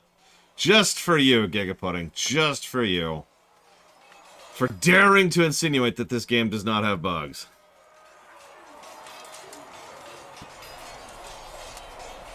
Alright. So I hope you're not done with these sounds, because we still do Cullen's dialogues. Cole, or whatever he calls himself, may have helped at Therenfall, but that doesn't mean we should trust him. I will vouch for Cole's character. Give him a chance. I'd rather he keep away from me. I suppose my concerns can wait. We must focus on the breach. The Templars are making final preparations. After what happened with the Lord Seeker, they're eager to prove themselves. Game is not as bad as you expect? I don't expect anything. You know something that irritates the overlowing snot out of me? I actually got a comment today saying that I walk into my reviews expecting a certain score, and that colors and taints my opinion on the game. And I will put a finger on the scale, metaphorically speaking, to make a game look better or worse. Which is not only a load of horse crap, but actually extremely insulting. It's telling me to my face that I'm not only a bad reviewer, but that I shouldn't even be a reviewer, because if I am that biased, then I have no opinion, or have no right to have the opinions I give. And yeah, you're right, the entire review system is entirely focused around ensuring that that doesn't happen. And I have many examples of proof of this. Games that I walked into it expecting to like and didn't, and games I walked into not expecting to like it that I did. There's even games I don't like that get good scores, and games I like that get bad scores. So, none of that has any validity over here in Reality Land. So screw you, Gigapudding, the person who left that comment. I'm joking, it wasn't her. It wasn't her. It was some rando. Czar, this is a review. With that statement alone, you should be able to answer that question.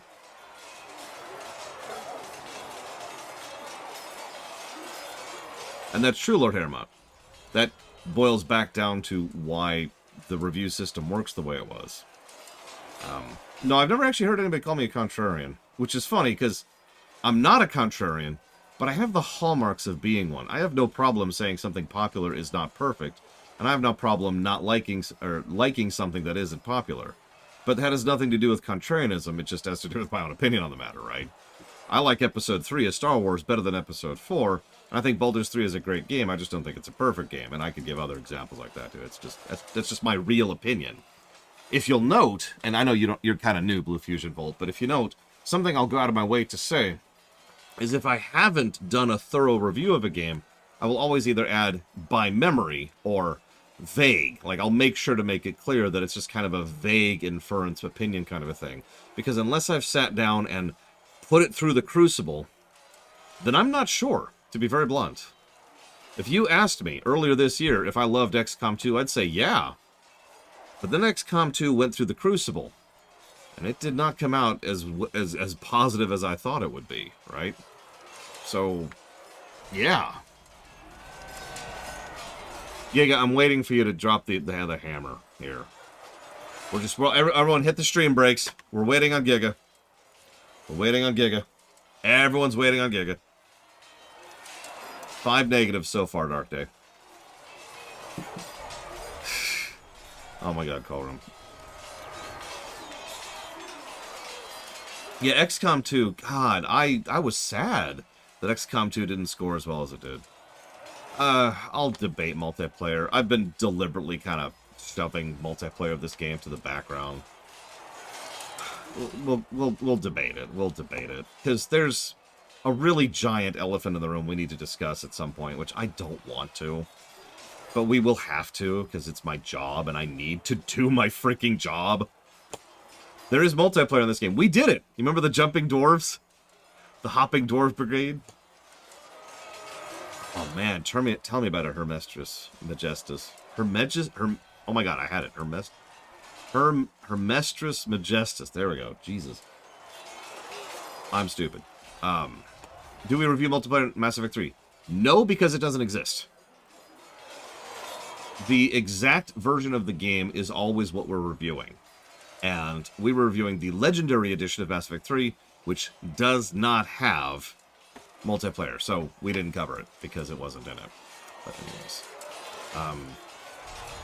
So if that's all you got, Giga Pudding, then why, I don't know why you wound me up like that. I thought you were going to be like, your review system sucks, Lore, and you suck, and you have no business being a streamer, and you have no business being a reviewer or an analyst.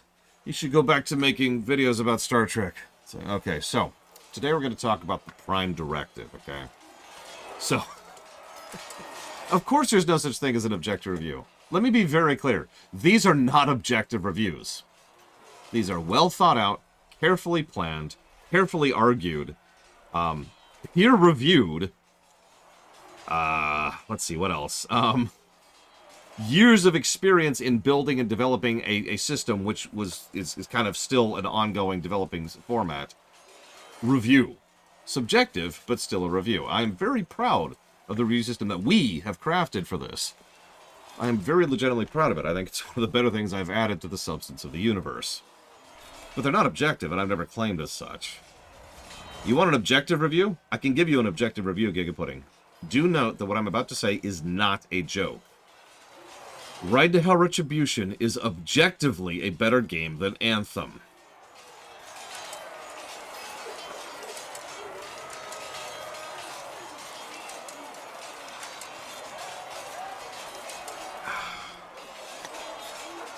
Not a joke. Because when it comes to objective fact, when it comes to reviews, you review things such as the stability of the game, how difficult it is to get it playable, how many crashes or bugs it has. Ride to Hell Retribution is a garbage game, but it is a functional one. Anthem is not a functional game. What was it? Hang on, let me look up the statistic here really quick. Because I wrote it down on my thing. I wrote it down so hard, even my sister is calling it. That's how much I wrote it down. Okay, so my sister just hung up on me. That's perfect. That's exactly what I wanted. Now I'm just confused. Anthem, there it is. Roughly one crash on average every 39.23 minutes. I want you to picture any video game, especially one that is, looks like about 20 hours long, that crashes every 39 minutes on average. Oh, okay, and there's another phone call from my sister, so I'm picking it up again. Sit. Gotcha. What's up?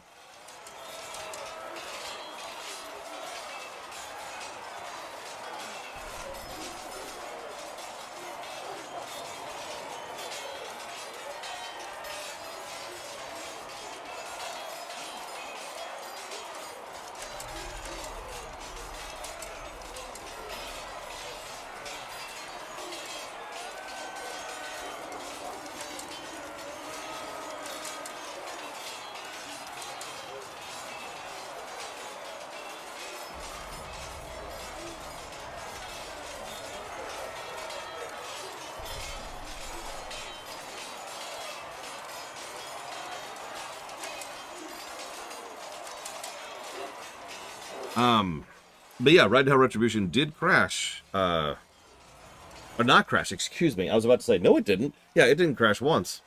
It's a terrible game, but it didn't crash. It is objectively a better game. I'm sorry, Giga Pudding. I'm not trying to sound dismissive. I'm trying to make my point. And my point is that I agree with you. You can't have an objective review of a game. It's not possible.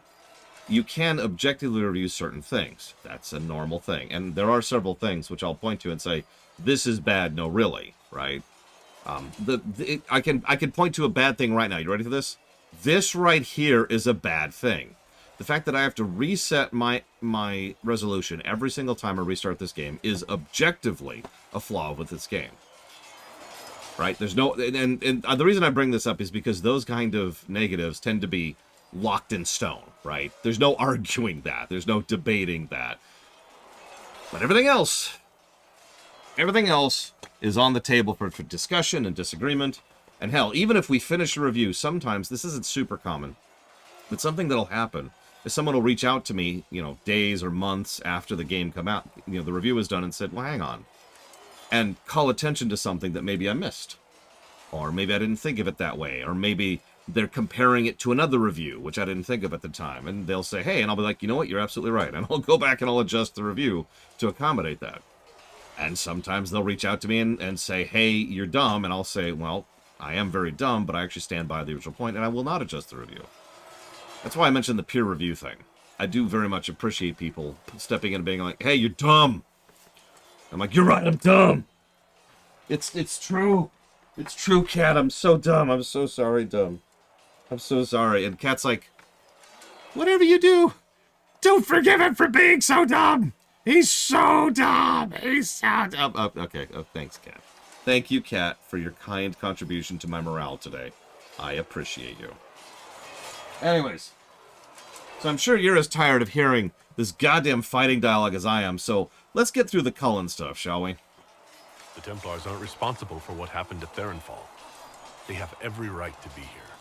I do not question those joining us, only those who betrayed them first. I knew parts of the Order were corrupt, but red lyrium? What were they thinking? If you had not gone to Theronfall, there would have been no one left to save. Yep.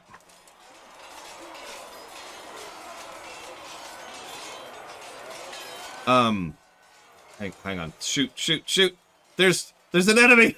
Hang on, Colin, there's an enemy. No. Okay, there we go. Have the devs ever tried to justify the war table? To my knowledge, no. So. I'd like to know more about the Templars. What would you like to know? Everything, really. Could you just tell me everything so I don't have to click these options? I could think of no better calling than to protect those in need. I used to beg the Templars as our local chantry to teach me. At first, they merely humored me. I must have shown promise, or at least a willingness to learn. The Knight Captain spoke to my parents on my behalf. They agreed to send me for training. I was 13 when I left home. Oh, wow. 13. It's still so young. I wasn't the youngest there. Some children are promised to the Order at infancy. Still, I didn't take on full responsibilities until I was 18. The Order sees you trained and educated first. Damn it, I'm in the middle of a boss fight. Come on, Colin, just keep talking. I just want to keep humming your dulcet tones. Stop pouring honey into my ears. What about your family? Did you miss them? Of course, but there were many my age who felt the same. We learned to look out for one another. Oh, sorry, Venters, in the middle of the Cassandra stuff, you asked, are any of the choices from Dragon Age 2 and Dragon Age Origins significant for Dragon Age Inquisition? And the answer is no. There are some quests that go differently. There's a lot of acknowledgement of them, you know. There's actually a fairly large amount of effort, in my opinion, in Inquisition done to acknowledge your choices in Origins. Mostly Origins. But nothing that really changes the narrative. Nothing that makes the game of Inquisition go on a different path because of the fact that you chose it. Prior to the Conclave, I'd only encountered Templars in the Circle. Do they do anything besides guard mages? Templars protect against the dangers of magic. Before the Order left the Chantry, that meant serving in a circle. They were also tasked with tracking apostates or fighting demons inevitably summoned by the weak or malicious.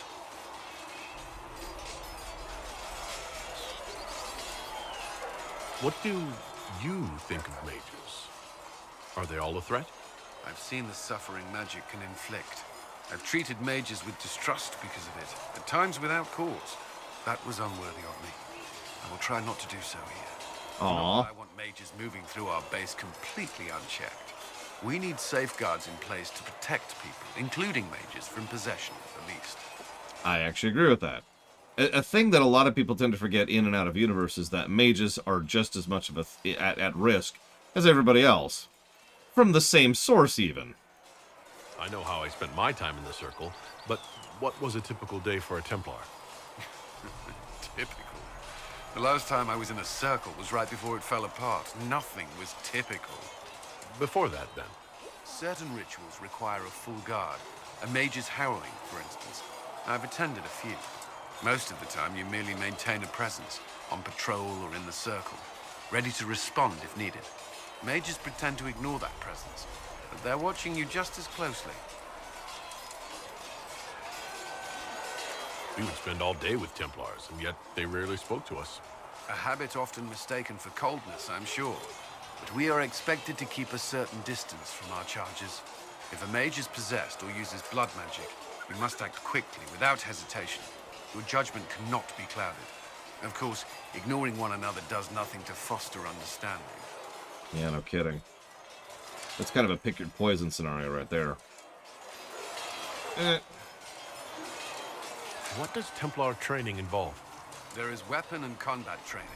Even without their abilities, Templars are among the best warriors in Thedas.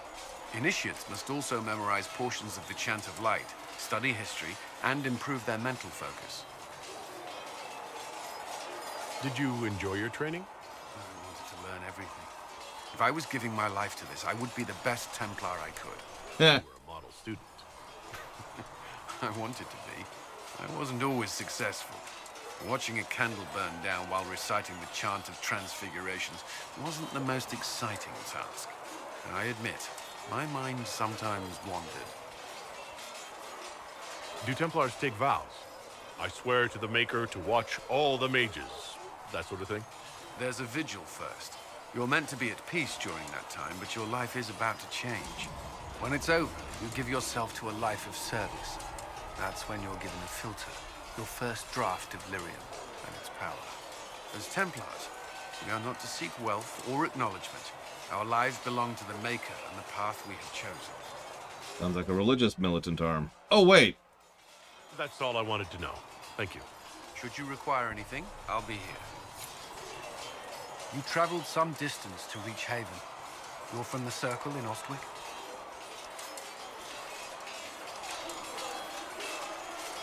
I spent the better part of my life there. It feels strange to be away. It does at times.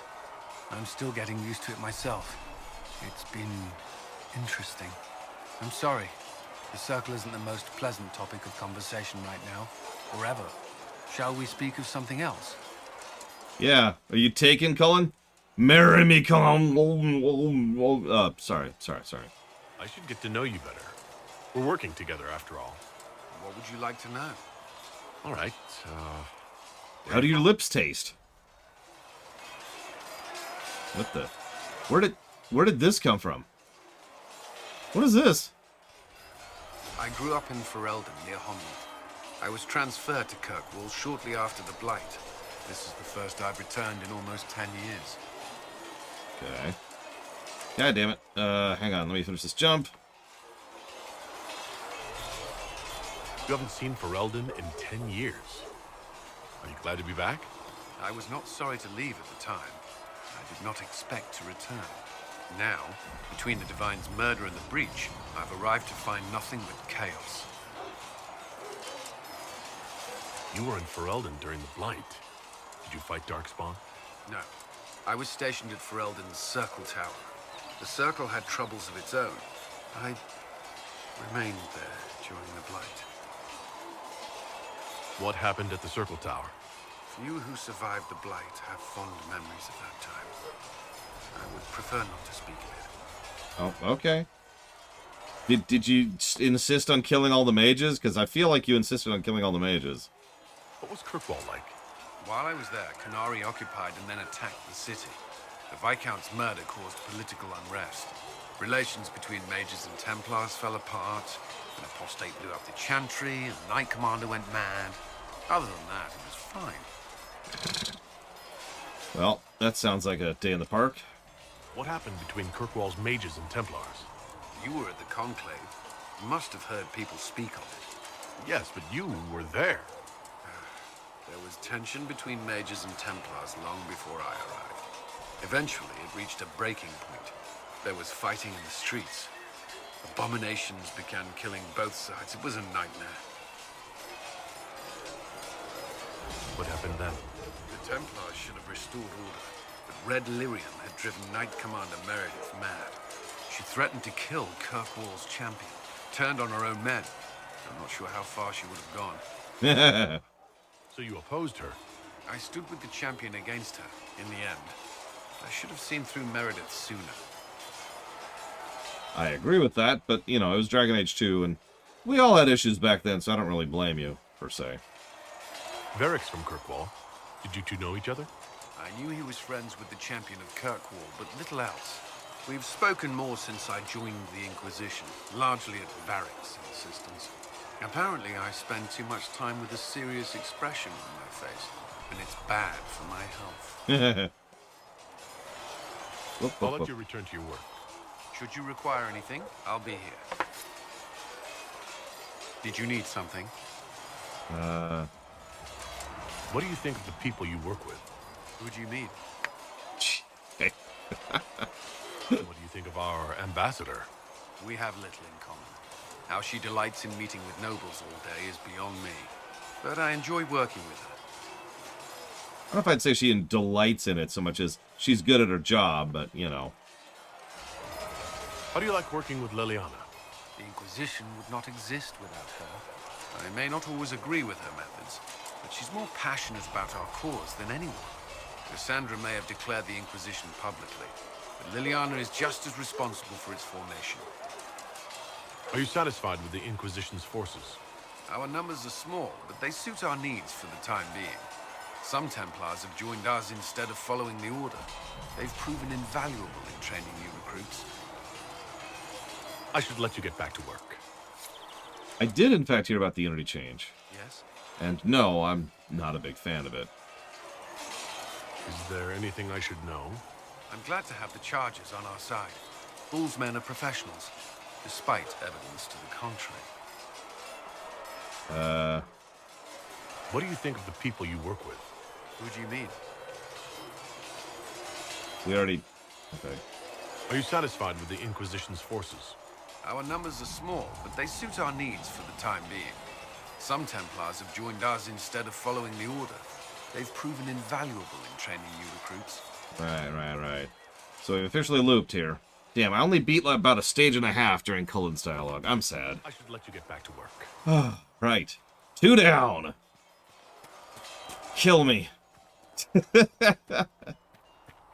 Oh, yeah. No, absolutely random. I've never considered working with Unity, and I never will.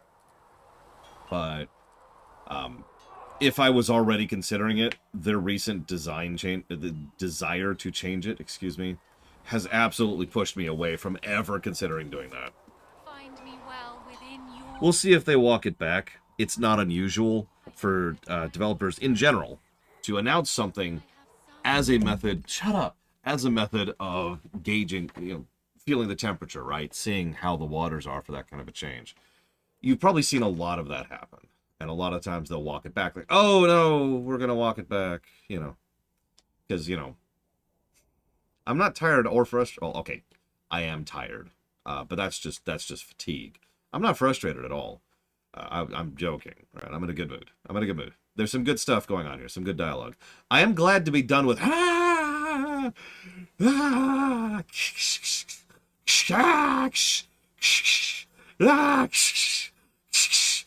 okay, and repeat that for about half an hour.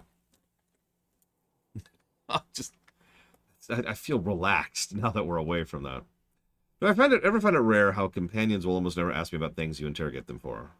Like when asking where you're from or stuff. I feel like it's just generally accepted logic to allow the player to guide conversation, which is why they don't do that. However, I'm kind of with you in that I don't think it should be the norm. I understand why it's the norm. I just think that writers and branching path game choice designers should be more willing to branch out with other things. Yeah, Colin, what? And meanwhile, there's 2 people fighting without their heads the whole time. Now, hang on.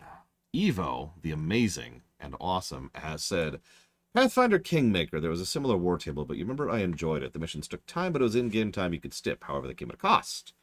I think having in-game timer is better, or having no timer is better, or that would be too easy. So let's get the easy answer out of the way first. Having it be a toggle would be the best possible outcome. Allow the player to decide if they want to have a doom clock, which is effectively what Kingmaker did, or allow them to do whatever they want to, however they want to, infinitely, which is what some players prefer. I've said it before, and I'll say it again. In a huge amount of players I've encountered in my life, some people just do not like doom clocks, whether it's Super Mario Brothers or Fallout 1 or Pathfinder Kingmaker or Majora's Mask. It's worth noting that I would personally say none of the doom clocks I just mentioned are badly designed. That's not the problem. The problem is some players just don't enjoy that. It triggers their anxiety in a certain way, or it makes it so they just can't really relax and get into the game or dig their teeth into it the way that they really want to, because they always feel that timer ticking down in the corner, right? No judgment. None. So I think the best option would be a frickin' toggle. Boom, gone, done. Having said that, I do think with 100% and total certainty that it is objectively better, and I mean that, to have an in-game timer in order to progress events rather than a real-life timer. Pathfinder Kingmaker is a perfect example of this, but actually Neverwinter Nights 2 also has this exact same concept, although it doesn't do a very good job of it, but it's still the same concept. Even Dragon Age Awakening had the same concept. Every time you within the game do such and such, you accomplish a certain type of objective, then what happens is time moves forward one step. There's not really like let me walk that back. There might be a calendar, a literal calendar of events that happen on certain days, but in general, the idea is that just time as a concept has been +1, and that allows events to resolve or new events to trigger and blah, blah, blah, blah, blah. And that's what Pathfinder Kingmaker did. Having said that, well, no, I guess there's nothing else to add there. Having said that, I agree with myself. I think that having an in-game timer with an in-game method to progress time is always objectively going to be better than a real-life timer. And the reason why is because there are too many reasons why a real-life timer doesn't work. Forcing the player, like there's so many different times in which you might have to put the game down, or maybe you only have certain amount of availability to play. Maybe you can only play during certain hours of the day because you have a full-time job and or are taking care of your family and or have a life and or are going to school. I disagree with myself all the time. Yeah, imagine if you had a game without a pause feature. Baldur's Gate 3. The idea of a real-life timer just gets in the way in pretty much every function of what a video game is. And again, objectively, not subjectively. I feel like I already answered that, Evo, but I will repeat myself. I feel like having it be a toggle is the better option. However, if you put a gun to my head and said no timer or in-game timer, I would always say no timer. Like 100% of the time.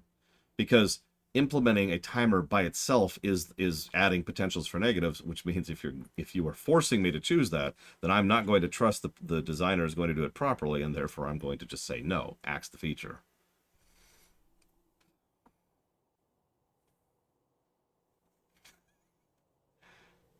I mean, I could name other games that have no pause feature. That's funny, Dr. Winter. Okay, so hang on. You asked another question. Here it is. Evo says, Dear Lore, why do you suck so badly? Well, you see, when I was a young boy, I got nothing. I'm too tired to make up stuff right now. But there are other ways to do this. I should probably mention that when I say real-life timer, I don't mean a Majora's Mask. I don't mean Dead Rising. I mean this. This game uses a real-life timer. Events progress in real-life time. There's no pause. Not really. Things will happen when enough real-life time has progressed. In Majora's Mask, you can pause the game, right? You can put the game down on day 2, hour 3, and then walk away from it and come back to it later, right? Yeah, no, exactly. Majora's Mask real-life timer is, what is it? It's like 45 minutes, something like that. It's really fast, relatively speaking. How mandatory is the war table stuff? That is, as always, a malleable question. However, the war table is, I would say, at the very least, we can consider it as being a barrier for primary optional content. I am pretty sure you could do most of the game If you just focused on main story quest and didn't do secondary quests, and didn't do companion quests, didn't do any of the optional stuff, if you just focused on the main story quest, then you could skip the war table for the most part. If you want to do any of that other stuff, the war table suddenly becomes necessary. Do I mind real-life timers in MMOs? It would be more accurate to say that I tolerate real-life timers in MMOs. And even then, that's kind of a case-by-case situation. Point in example, while Guild Wars 2's calendar system is good, it is also, in my opinion, bad. I can actually name a direct example. There was one meta that we had to do for one of the legendary chains we were doing. And it always happened at certain points of the day because it's real-life timer locked. But none of those points in the day were ever good for my real-life schedule. So when we finally did it, what I did is I just had... It was Dragon's... I can't believe you knew that. I had to stay up late. There was no other choice. I either had to cut off work early or stay up late that night because there was no other availability for when it would fire, ever. And that was never going to change because it always fires at the same time every day. So when we review Guild Wars 2, the real-life timer thing will get a positive and a negative, because on the plus side, all those events will always fire at the same time. You know with total certainty, and there's a command in-game to pull up the wiki, so it's going to get some credit for that, to be like, here, boom, this is the availability of which events happen when and where. And that's nice. It's the schedule of it helps you to plan that kind of a thing. But there's the possibility, the easy possibility I might add, of having timeline problems. Anyways, 22 minutes. Okay, I was close. That means it's actually 66 minutes, not 45. One moment, please. One moment. Why is it hot in here? Play yourself. Oh, that's why.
Okay. Turned up the AC, so hopefully that'll help. I do apologize. Frostbite engine, yes. Just for fun, Retro Justice, it was requested that I keep track of which negatives are a result. 54 minutes. I was even closer. Of which negatives are a direct result of the Frostbite engine. Just for amusement. Let's go talk to Iron Bull. Demons. It had to be demons. Getting into your head. Messing around. Don't worry. I'll protect you. What matters is that we defeated it and brought the Templars to our side. With all these damn demons popping up, I guess we need the help. Anyway, with the Templars on board, hopefully we can close that breach. Damn thing gives me a headache just looking at it. I mean, you are the one staring right at it all day, every day.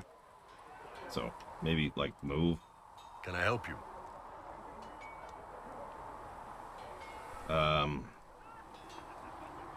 I'd like to know more about your work with the Ben Hasrath. Ben Hasrath is actually a general term. You've got the secret police who investigate problems inside our territory. You've got the re-educators who take people with problems and fix their minds. Or make them disappear. And then you've got the spies. How do the re-educators work? Well, I only know the basics. Wasn't my area. That said, keep a man awake long enough. Ask the right questions, give the right potions, and you can get him to say anything. You don't need blood magic or demons to change someone's mind. We're a lot more fragile than we'd like to believe. Yep, and that's terrifying. You can alter someone's beliefs that easily? One of my friends was a re-educator. He said that every memory is like the page of a book. When you examine a memory, you're turning to that page, and when you're there, the page is laid bare. Write a few notes in the margins of the page, erase a word here and there, and your whole outlook changes. Always felt a little weird reading after that conversation. And you're a spy? Close. I am now, I suppose. But that's not how I started. They sent me to Saharan because they needed someone who could fight and hunt down problems. That whole island was a sack of cats. Incursions from Tevinter, Tal Vashath, and native rebels fighting both sides. And in the middle, me, trying to wrangle the rebels and restore order. You seem like the type who enjoys a good fight. There's a good fight, and there's finding out who put rat poison in the bread and killed a bunch of children. I hunted down a lot of rebels. Lost a lot of friends to the Vince, or the Fog Warriors, or the Tal Vashath. One day I woke up and couldn't think of a damned reason to keep doing my job. Turned myself into the re-educators. Not many people would have the courage to do that. I thought about letting some rebel kill me, but I couldn't give any of those bastards the satisfaction. The Ben Hasrath ordered me to go to Orlais, ostensibly as a Tal Vashath, and work undercover. That's how I ended up here. Blurt. It sounds like you had a rough life under the Qun. What, 3 meals a day and free sex whenever I need it? I came out here for the challenge, boss. Figured I'd rough it with you savages. Anyway, nice talking with you.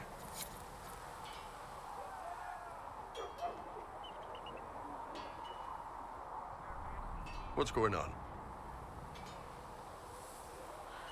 I'd like to know more about the Qunari. You writing a book? Maybe. I just desperately want to have sex with you. The Qunari posed a threat to all of Thetis. I want to know what I might have to deal with someday. Smart move. All right. What do you want to know? So, are you planning to conquer us all? Just be on. Blink once for yes, twice for no. Oh wait, you're Iron Bull. Glower once for yes, twice for no. Nope, that didn't work. That I can't tell the difference. Okay. How about smolder sexily once for yes and twice for no. How do the Qunari rule themselves? It's pretty simple. We've got the matriarchy, the priesthood, and the military. The priesthood figures out how Qunari should live in theory. The matriarchy makes it work in practice. And the military keeps the Qunari safe from outside threats. Does it actually work like that? Is there much infighting? Not like you're thinking of. People disagree, yeah, but the priests are there to solve disagreements. Here in Orlais, politicking comes from people putting their own gain ahead of the gains of society. If you do that among the Qunari, the Ben Hasrath set you straight, or kill you. As it should be. Everyone join the Qun for the greater good. Oh, shoot. I was falling into lava. I heard there's no marriage among the Qunari. Yeah, that's true. Qunari love our friends like anyone does, but we don't have sex with them. Qunari don't have sex? Oh, we definitely have sex. They're Tamasrans who pop your cork whenever you need it. But... seriously? Yes. It's not a big deal like it is here. It's like, I don't know, going to see a healer. Sometimes it's this long, involved thing. It takes all day, leaves you walking funny. Other times you're in and out in 5 minutes. Thank you. See you next week.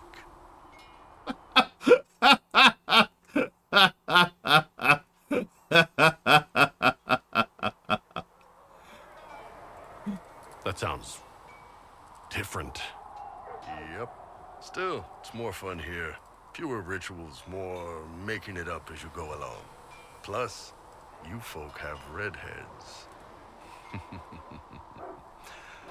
Redheads. What I find really funny is I thought he was a bad voice actor until I heard him do Iron Ball. Because I did not like him in Mass Effect 3 at all. At least my first time through. How is everyday life different for Qunari? Depends on your job, I guess. Some are just about the same.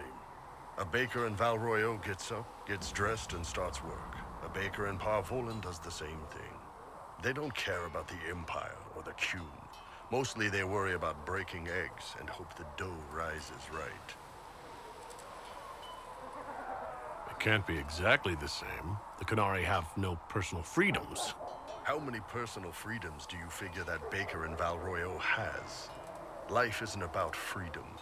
The baker in Parvolan wonders if she'll be given enough eggs to do her work. Will they come on time? Will the kitchen workers get her bread while it's fresh, or will they come late and blame her 'cause it's stale? Same crap in Val Royeaux. People are just people. What's it like growing up under the Qun? The Tamasrans raise us in these units of kids all our own age. They're like teachers or chantry sisters. They also help figure out what jobs we should do. They had me pegged for military work early on. When they learned I could hit stuff and lie, they started training me for the Ben Hasra.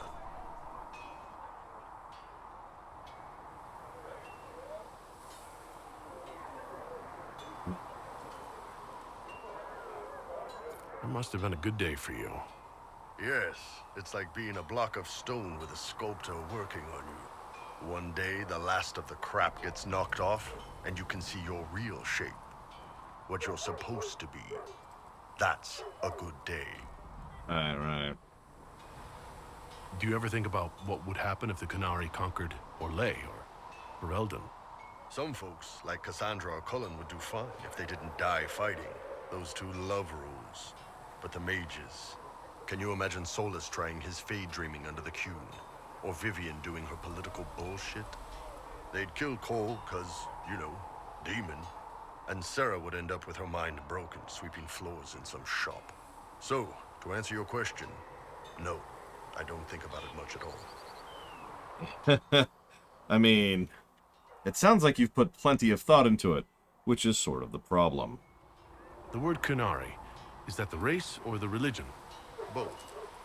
Kind of. The humans and elves who follow the Qun are the Vidathari. The Qunari who break away from the Qun are Talvasha, deserters. What about Qunari who existed before the Qun? The people we came from. They're called the Kossith, but we don't use that word for the race. We came south to Thedas because the Kossith were... I don't know. We had to leave. The stories aren't clear. But I don't expect they look much like us. Whatever they are. See you later, Bull. See ya. Can I help you? So how did you get the name Iron Bull? I picked it. We don't have names under the Qun. Just, I don't know. Job descriptions, I guess. When I came to Orlais, I chose the Iron Bull for myself. But why specifically Iron Bull? This may surprise you, but I really like hitting things. Also, it's the Iron Bull, technically. I like having an article at the front. It makes it sound like I'm not even a person, just a mindless weapon. An implement of destruction. That really works for me. See you later, Bull. You called yourself the Iron Dragon.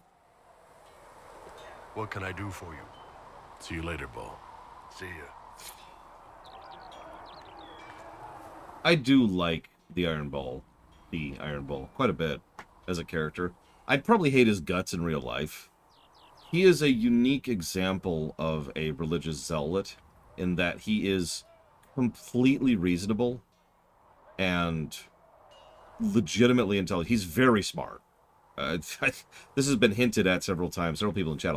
The Iron Bull has a frickin' brain on his right in there. He is a damned good spy. And well, yeah, but Warhammer doesn't exist here, Puppet. No, it does. It makes him scarier. Exactly. He is a fascinating character and just so terrifying. He is the kind of person who honestly makes a better villain than someone else I could mention, who I will not mention, but you know who I'm talking about. I would say Iron Bull is a much better character than Sten. In fact, to be perfectly blunt, I would say Iron Bull is the better polished version of Sten. Sten feels in many ways like a prototype of the Iron Bull.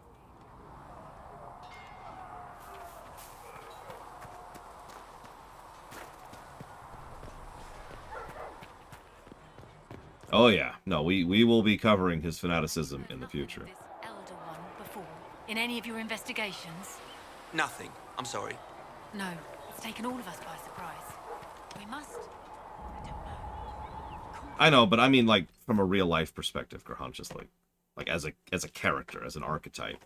Probably helps that the Qun were barely designed back in Origins, and fleshed out more in 2, and even more fleshed out in Inquisition, so they had the advantage of more world-building to draw upon.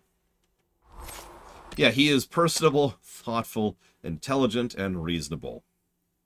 I also disagree with him so violently that he would probably try to kill me in real life, knowing that I would never accept reprogramming. And knowing that that's the only other option. The left hand remembers a knife slipped to her in the darkness, and wonders why the flower blooms. Yeah,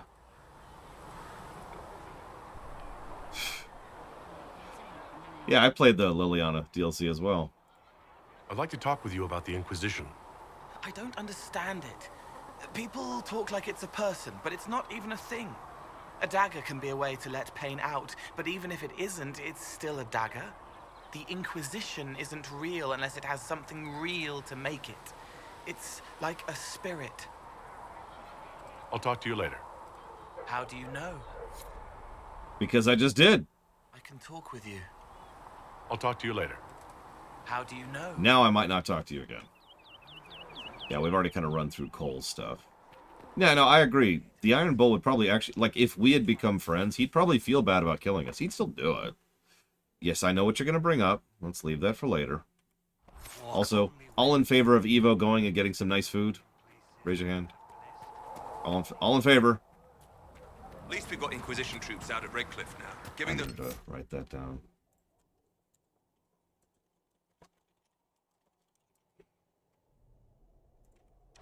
Some real... Gigapudding says you should get McDonald's. Hang on. I need to have Gigapudding be introduced to the re-educators. Come over here, Gigapudding. Come over here. Okay. So, Gigapudding. Now, I'm going to make you play the Hinterlands for, I don't know, about 70 hours solid. Now, here's the deal. Every time you complete a quest, it's going to come back. Oh. Wait, what? You're changing your mind, Giga? Oh, that's wonderful news. Everyone, okay. Everyone, I've got great news. Giga's changed her mind and decided to return to the fold. She is once again part of our harmonious consensus.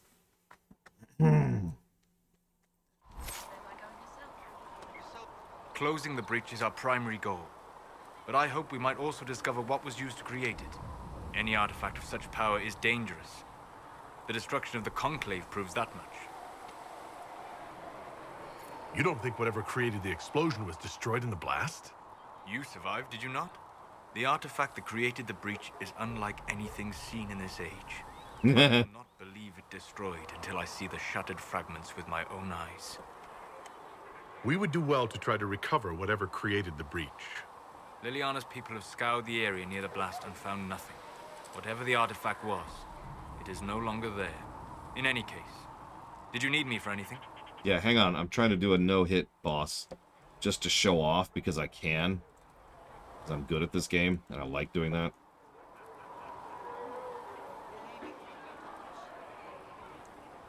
Booyaka. Alright, so, What do you know about the Fade? A great deal. Mega Man. My wanderings. There are a few hard facts, but I can share what I have learned. I do love me some pink slime. I'd like to know more about the breach. Simply put, it is a tear in the veil between this world and the Fade, allowing spirits to enter the world physically. Small tears occur naturally when magic weakens the veil, or when spirits cluster at an area that has seen many deaths. But your mark allows you to exert some control over the breach. That means it was created deliberately.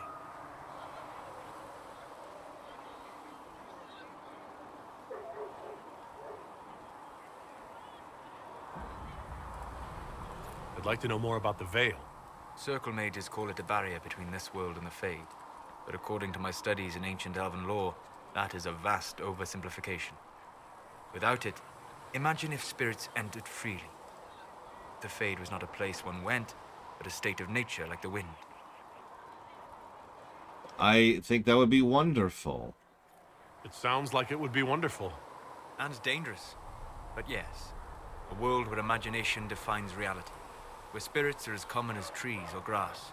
Instead, spirits are strange and fearful. And the Fade is a terrifying world touched only by mages and dreamers. I am glad that I'm not alone in seeing the beauty of such a world, along with the obvious peril. War Table No Waiting is the exact name, Blade Jabal. I'd like to know more about demons. Your circle says that demons hate the natural world and seek to bring their chaos and destruction to the living. But such simplistic labels misconstrue their motivations, and in so doing, do all a great disservice. Spirits wish to join the living, and a demon is that wish gone wrong. Well, that sounds fun. Is there a way to coexist? To live with them, if not in peace, at least without such active confrontation? Not in the world we know today. The Veil creates a barrier that makes true understanding most unlikely. Oh, well then we just need to get rid of the Veil. And it matters that you thought to ask. That's it. All we have to do is get rid of the Veil and it'll be fine. Guys, I've got a plan, okay? I just need a little more money to make this plan happen. We'll talk later. Goodbye. Yeah, if I'm not mistaken, it was also the very first mod developed for this game. Like, I'm pretty sure when I streamed this game, right after the game came out, the War Table No Wait mod was already coming out. Like, it was in development. Hello. I'd like to know more about you, Solus. Why? You're an elven mage. Not from the Circle, not Dalish. You're an unknown element. If I'm to trust a self-taught apostate with my life, I need to know more about him. I don't see myself as self-taught. But then, since I have not told you, you'd have no way of knowing that. All right. What can I tell you? So, what's your favorite sexual preference? Okay. Position? Tongue stuff, yay or nay? I'm actually asking for a friend. Her name is Mrs. Pudding. She's recently married, but she'll make an exception for you. What made you start studying the Fade? I grew up in a village to the north. There was little to interest a young man, especially one gifted with magic. But as I slept, spirits of the Fade showed me glimpses of wonders I had never imagined. I treasured my dreams. Being awake, out of the Fade, became troublesome. Did spirits try to tempt you? No more than a brightly colored fruit is deliberately tempting you to eat it. I learned how to defend So, myself yes. from more aggressive spirits, and how to interact safely with the rest. I learned how to control my dreams with full consciousness. There was so much I wanted to explore. I gather you didn't spend your entire life dreaming. No. Eventually, I was unable to find new areas in the Fade. Why? 2 reasons. First, the Fade reflects the world around it.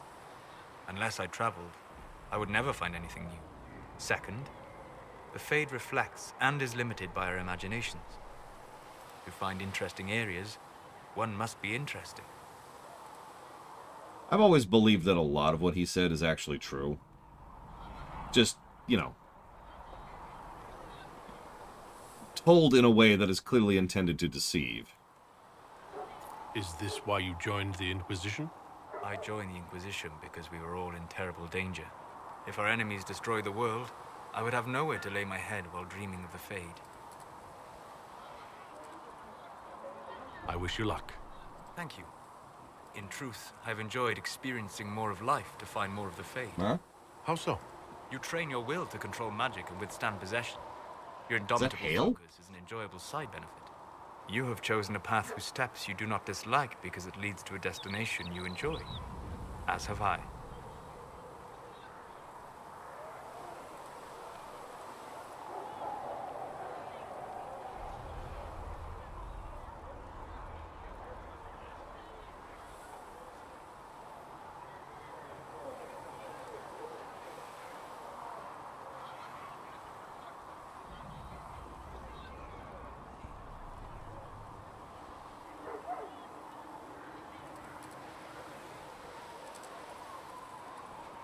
It's hailing. So I apologize if you can hear that. That's the chunks of hail.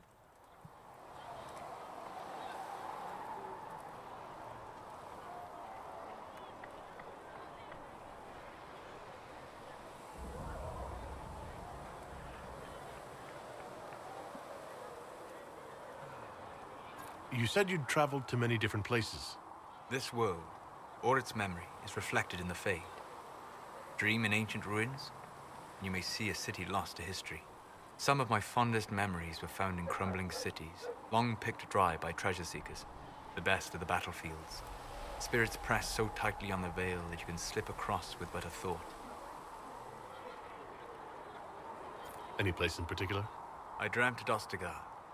I witnessed the brutality of the Darkspawn and the valor of the Ferelden warriors. I saw Alistair and the hero Ferelden light the signal fire, and Logain's infamous betrayal of Kaelin's forces. I've heard the stories. It would be interesting to hear what it was really like. That's just it.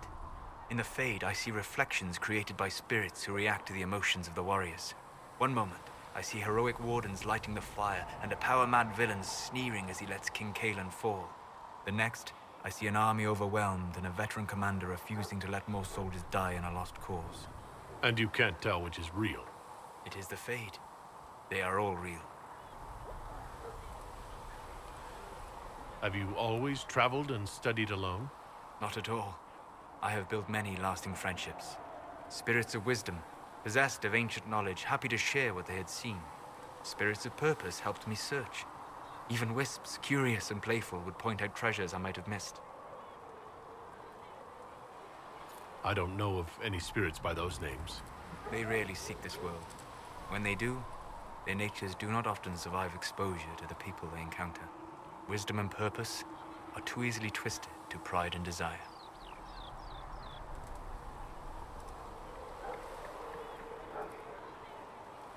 You're saying that you became friends with pride and desire demons?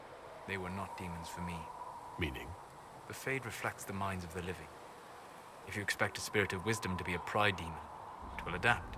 And if your mind is free of corrupting influences, if you understand the nature of the spirit, they can be fast friends.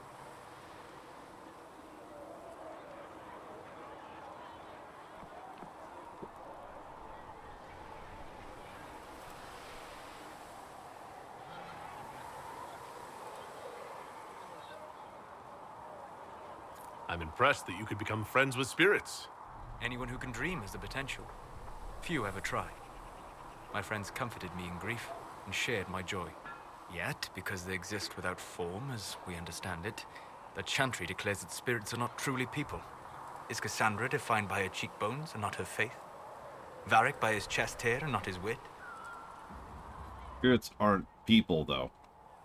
Spirits are bound by their nature. You said it yourself. They're shaped by contact with real people. Just as Liliana was shaped by contact with divine Justinian. As those who serve the Inquisition are shaped by you. Solus. If I change your mind in this conversation, does that mean you're no more real than a spirit? You've thought about this. On occasion, yes. On occasion, my ass. We'll talk later. Goodbye.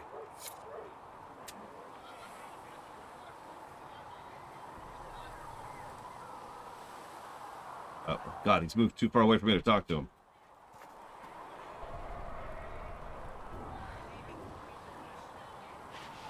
Come on. Greetings. Oh, we're done. Okay, We'll never mind. talk later. Goodbye.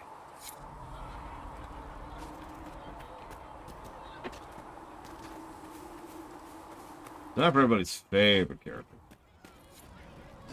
Templars filling up the place. Best of the polished helms come to save us. Good partners, I suppose, if they decide to stay and do what they're told. Seem to have a problem with that. Whatever you think, they're the best hammer for this particular nail. Well, watch your thumbs, because a Templar might slip, or... You want about anything else? By total contrast to Iron Bull, who is much smarter than he looks, Sarah is actually much stupider than she looks. I don't actually mean that as an insult. I mean that as a statement of fact.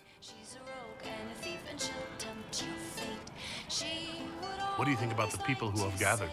Which, the ones who do things or the ones who give orders? What about Solus? Solus? His head's crammed up 1,000 years ago. Anything to say about Varric? Varric? Too clever. Always saying something, but never saying it straight. Thoughts about Cassandra? Not as buttoned up as she plays, right? Tough, though. I'd stand behind her in front of anything. What do you think about our spy master, ambassador, and commander? Liliana is pretty in places. Swear I've seen her, too. Or heard she used to play. But that'd be mad. Now, Josephine, she's as good at humbling her kind as I am. Just with less mess.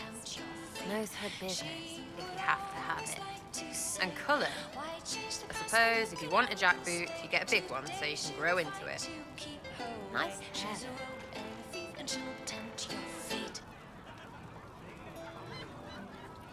What about Cole? I'm not saying nothing about that.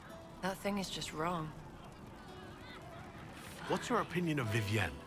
She's a bitch, but she knows. She better. Thoughts on Iron Bull? It makes me wonder about things. I mean, what do their women look like? Woof. Any thoughts about Warden Blackwall? He's too good, right? I'd like to see him out of that uniform. Not like that. We'll talk later. Good, right? I'll be here.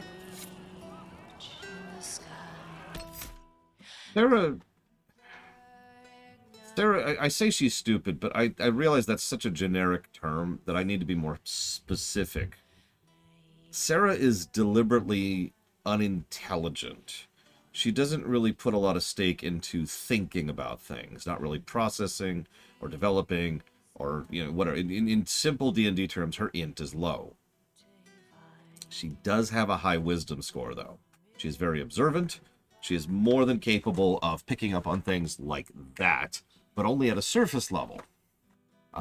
And she kind of puts a lot of effort into deliberately staying simple.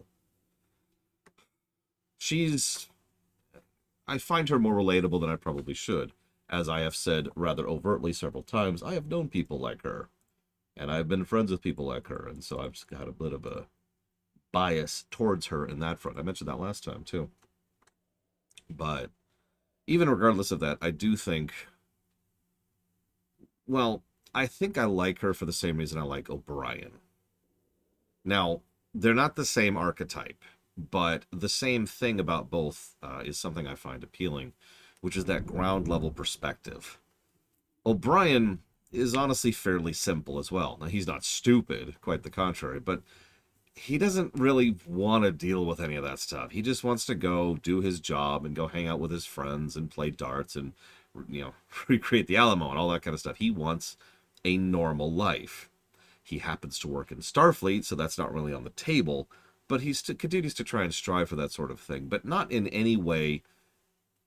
I think a lot of it comes down to Colmini, not in any way that actually makes him aggravating, right? Sarah's in a similar perspective. It's just the things that she enjoys are a lot more on the crude side of things. You know, how many times did she say the word breeches during her initial quest chain? Because she was really, really amused at herself at the thought of stealing Noble's underwear.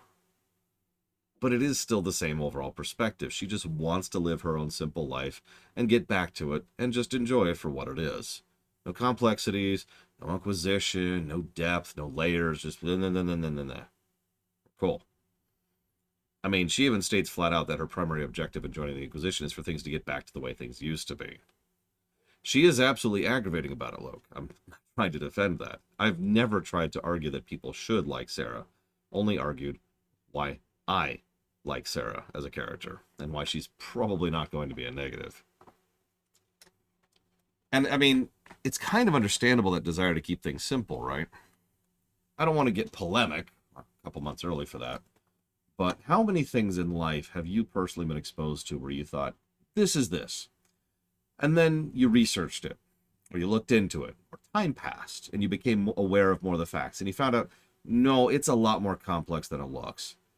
And the more and more layers and complexity that's added to it, the less likely it becomes that you'll ever be able to fix that issue.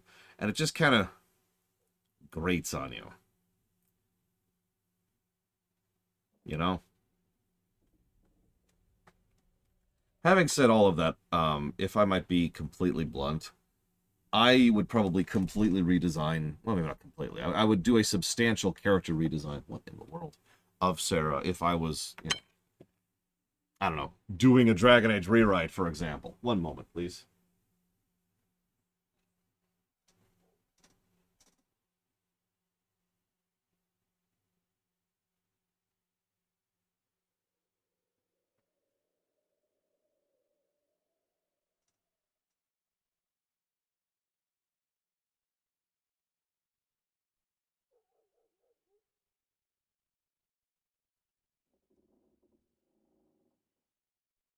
I'm sorry, I need to take a picture of this. There's just a pile of ice outside my window.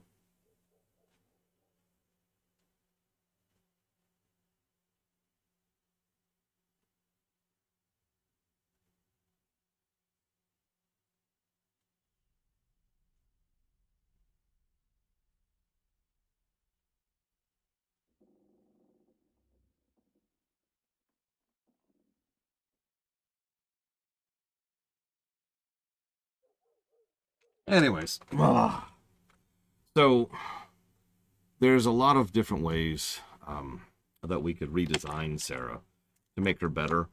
But the easiest answer in my mind, by far, would be to just make her O'Brien. Get rid of the crudeness, get rid of the aggravation, irritation, get rid of the unreliability, right? And you're probably thinking, well, you just don't like characters like that. No. She is one of the members of what is, for all intents and purposes, an elite squad of the Inquisition. And she shouldn't be. I know that it's the old trope that RPG party members are all just from all walks of life, and there's all kinds of different things, and blah, blah, blah, blah, blah. But Sarah does not fit here. She should not be here. She should not be a party member. Hell, she should not actually be a formal member of the Inquisition in general. Now, if we spend a little bit of time carving and sculpting and send her to the re-educators for a bit, what we have left is someone who could be an every woman. And that fits here a lot better.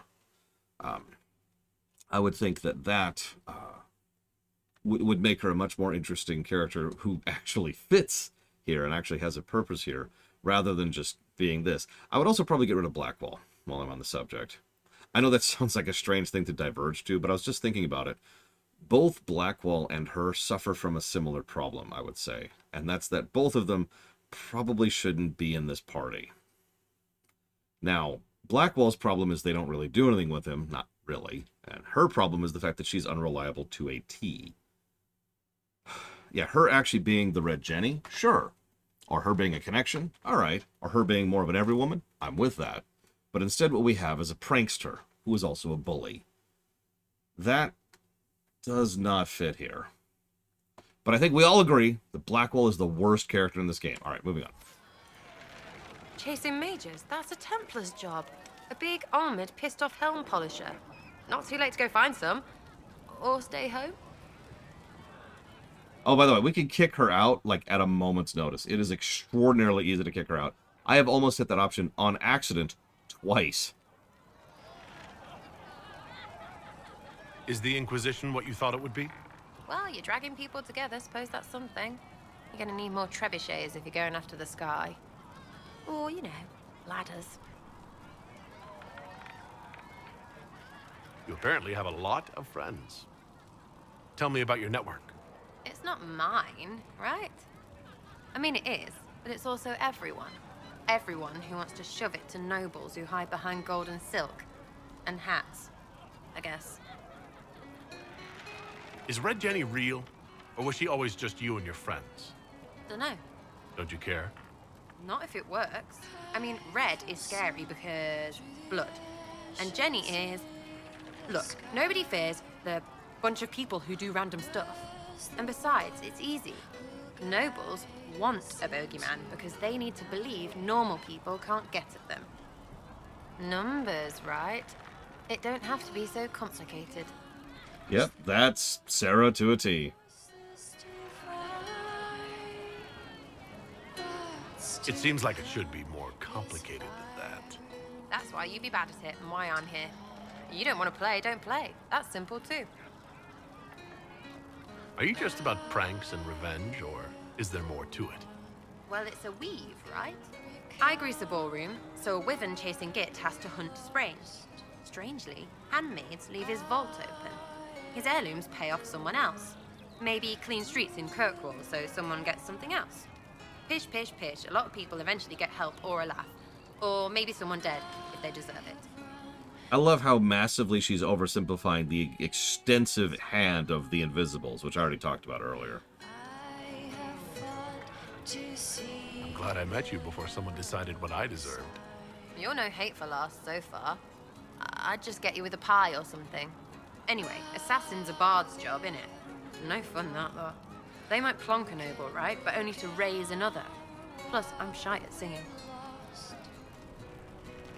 Where are the people you promised? If I knew, they wouldn't be much use. That's sort of the point. Look, unless your baddies are rocks or trees, they have people they use. Cooks, squires, wipers. Yeah, I know, wipers, right? You better believe the one with wipers deserve it, right in the... Well, anyway. The little people will be there when you need them, in a million little ways. So, lots of little contributions add up in the background. Like snowflakes that snap a branch. What? Sure. Like snow, I guess. Anyway, it just works, most of the time. Friend of a friend and little hints. Mind you, you still have to be smart. Don't bet your life unless you're into that. To be clear, I'm not into that. I can play along if it works for you. You have a choice. Hail the Inquisition. We'll talk another time. It's all good, innit? I'm pretty sure the actress is British.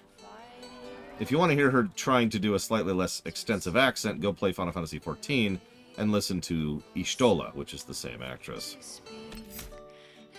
I look forward to hearing why you like Blackwall, Lope, because Blackwall, if I could just say really quickly, he reminds me a lot of Gil in Baldur's Gate 3. Now, that should probably get away my opinion in a nutshell right there. We'll debate as we're going through this. Sir Lordy Bloomers. Already done those.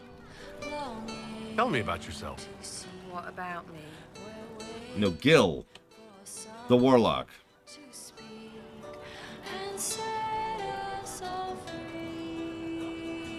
You're skilled. A Will. Whatever his stupid name is. I picked it up here and there. Mostly it just makes sense. It's not like that for you. I'm sorry, that's great. I have just made my point completely accidentally.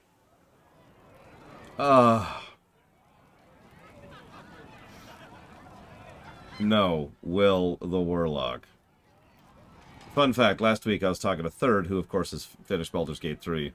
His opinions on Will mirrored my own. Nothing, like, offensive, but completely forgettable. And that's Blackwall, in my opinion. In my asterisk memory opinion. We'll see if I change my mind this time around. Oh, certainly. Not a day's effort for the naturally gifted like us. Well, it's not like that. It takes work. A bit. Not like Cullen and his pets. I mean, you miss, then you don't. Is it that hard to see when it's wrong? Is it an elf thing? Most I know couldn't find an arrow sitting on it. Right. Maybe I just make it look easy in shite company. Fact still is, no teacher. Where would I find one in alleyways anyway? To be very clear, I did not do that on purpose. I legitimately forgot his damned name. Would be me. Did you survive driving home? That's good to know. I took a picture. You can actually look outside the window right now. There's just a pile of ice there. Uh-huh. It looks like it snowed. Yeah. Yeah. That's the neighbor's yard. You can see the piles. That's ridiculous. Your car has a pile. Of course it does. I was driving home with my head on a swivel as I'm like, Yeah. oh, Yeah. suicide. I said a word, so we had to flag it. I'm sorry. I'm amused by that. Nice stream. It did not snow. It hailed. Yeah, it hailed so much it looked like it snowed. It did. Like I said, there's just piles of ice. Not snow. Uh-huh. Just piles of ice. Uh-huh. Several people say. I'll post a picture in the Discord. Okay. Yeah, I saw that and I was like, is that... I could hear it hitting the AC unit. Uh-huh. Yeah. Yes. Got it. Yeah, Lore Sis delivering our daily mandated suicide. Thanks for that, YouTube. I don't remember where my channel is. It's Cooking with Zan. It should be under Community or Me. Here it is. Oh, never mind. You found it. I did. It is apparently under Community. There you go. It's posted in Cooking with Zan. Oh my god, I've got to delete this. Delete! It gives away the fact that we have leaves where we live.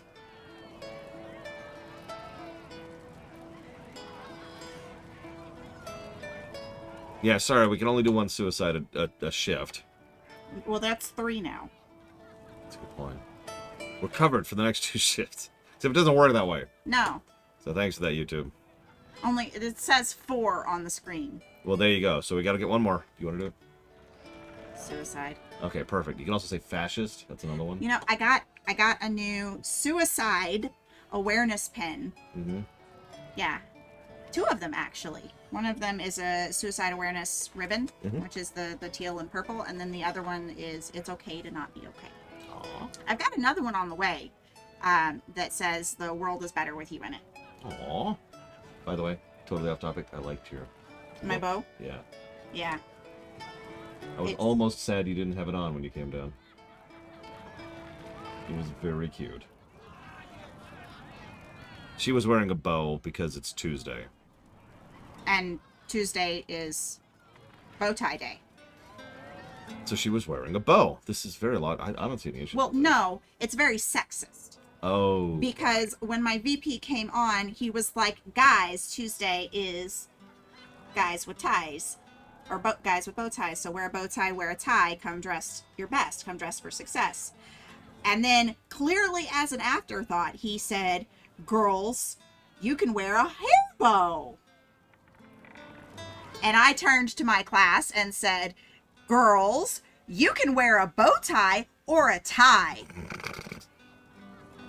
So I have a hair bow because it's a clip-on bow, and that's what I happen to have handy today. But I also have a tie, a bow tie, a Japanese-style bow tie, scarf. I forget what those are called. Ascots? No, that's not right. No, ascot's the thing that goes in the pocket. Yeah. Yeah, those they have a name, and it's not a caveat either. That's the foldy men one. But yeah, I have a variety of types of bow ties and bows and hair bows that are all rainbow. They look very pretty. I mean that. I'm not actually joking. If I wanted to poke fun at my sister, I'd do it some other way. Tornado Alley was tired of all the snow.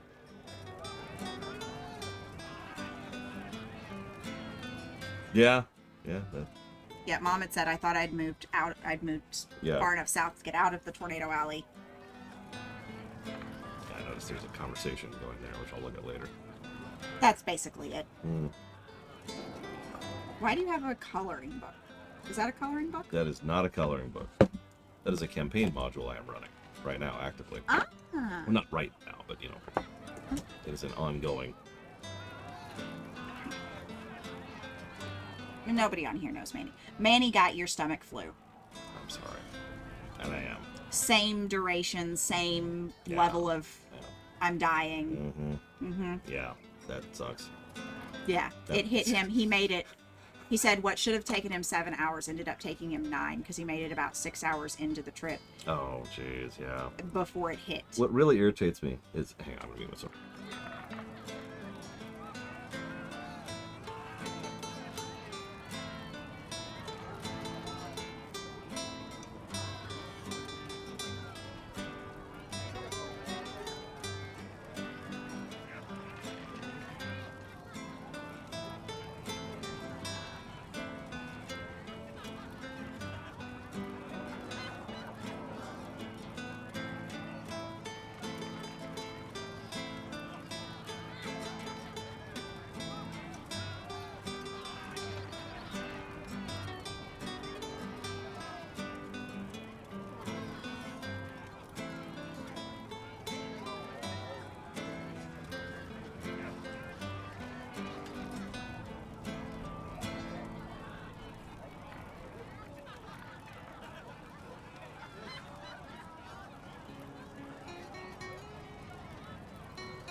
We'll talk later.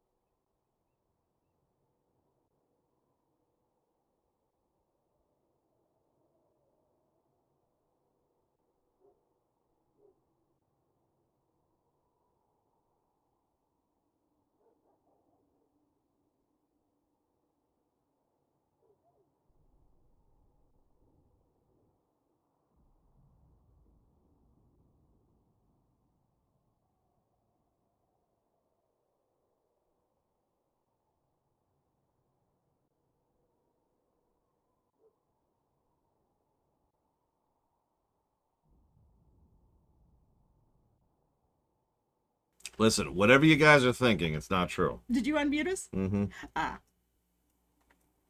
I told him that the previous outfit made him look like the Victorian definition of a rogue. And he's like, well, this is what I used to have on because it was the best armor I had. I said, so 300 meets 3 musketeers. So you've got the 300 musketeers here? And he's like, yeah. And he's like, and it'd be worse because like you'd zoom in on the cutscenes. I'm like, yeah, I need to be sitting there playing with your nipples. I didn't realize we were still muted. And so all you guys were getting was the visual. So anyways, we're going to stop wearing that. Because we're not the Aeroshock. You really do look like a rogue. Which is like, funny. You look like a dandy. You probably can't really tell from our weapon. We're a mage. You look like a dandy. We go. I can't even cast. It won't let me cast. You're not dressed right for this. Look! It's the best armor I have equipped. No, you're not dressed right for this. Oh, okay. Well, hang on. Let me fix that. Okay, so now I'm dressed appropriately for what Sarah is going for as a character. No, I've got the solution to this. What, I'm dreading whatever she's about to come back with. It's gonna be terrifying. Whatever it is, it's gonna be terrifying. I don't know. But it's all there. That's the... No, that's not what I said.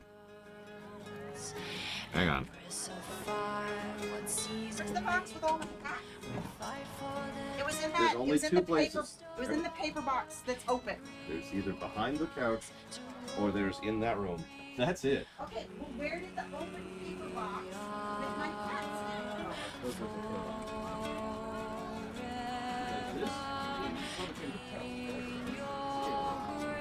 They're not here. You can't see it. So far, sails everyone. The nation revives, the course is but run. An end has Here, begun. Empress of fire, that was just like... So take it back off. Embrace us with And tie. arms So and we need dress this. us with No, we gotta swords, make with you. We gotta fit the gold. guns, with blood so I'll take that as a compliment. You gotta fit the gold. Go put your nobody cloak on. Put your nobody cloak on. Take your jacket and your tie off. I'll be. I am now being told I have to stream while holding this. And also, apparently, while having my tricorn on. Oh, no, this is my... That's better. This is not my tricorn. My No. bad. That's better. But you have to go change your jacket and your tie. You can't, those are wrong.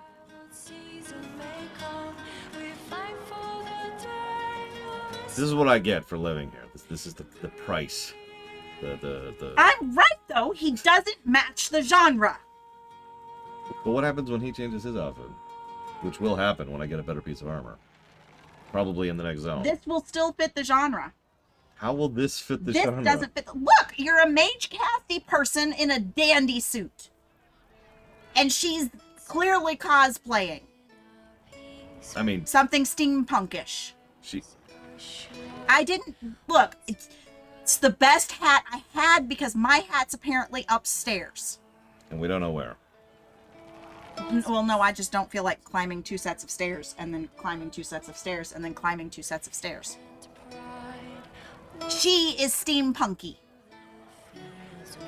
Like steampunk in a chic, I mean, they have I could wear it out in public kind of way. They have discovered gunpowder by this point in history. Well, one group has. She is... Von Falkenstein. Steampunky is the words that I'm using. It's not steampunk. I know what steampunk is, but when you take those antiquated touches and apply them in a modern looking sense that looks more like something you could wander around in, she doesn't need gear. I said steampunky, not steampunk. No, she's not Victorian. She's wearing pants. We should show her Vivienne. Do you want to show her Vivienne?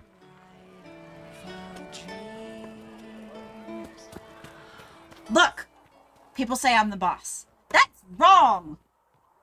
Oh my god, you're gonna kill me. There was no word. You have to wear it sideways.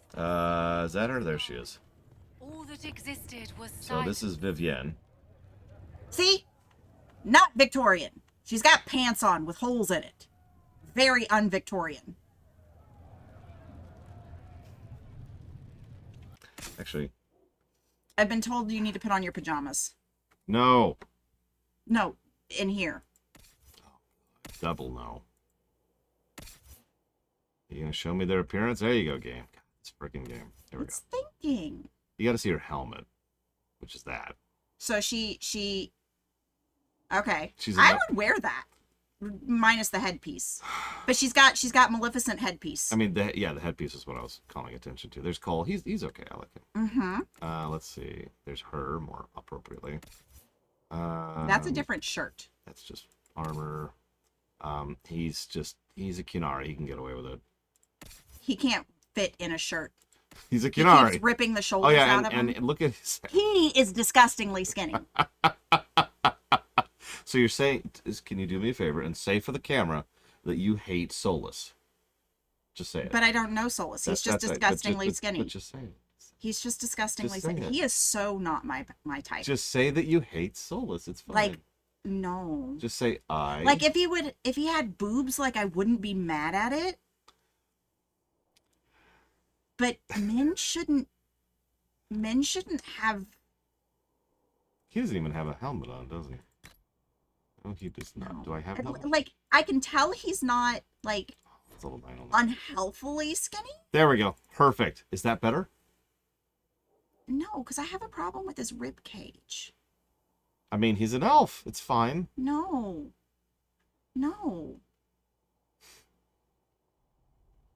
I don't mind the idea of midriff and showing skin. I really don't. The problem that I have with it is that, like, It's everyone. first of all, pull your pants up. He can't. He's too skinny. That's what belts are for. You have a waist. Nope, they haven't invented belts yet. They just figured out gunpowder. He's wearing a belt. No, that's decorative. You should see the mage belts. It's like 6 belts that don't actually hold anything up. They're just they drape.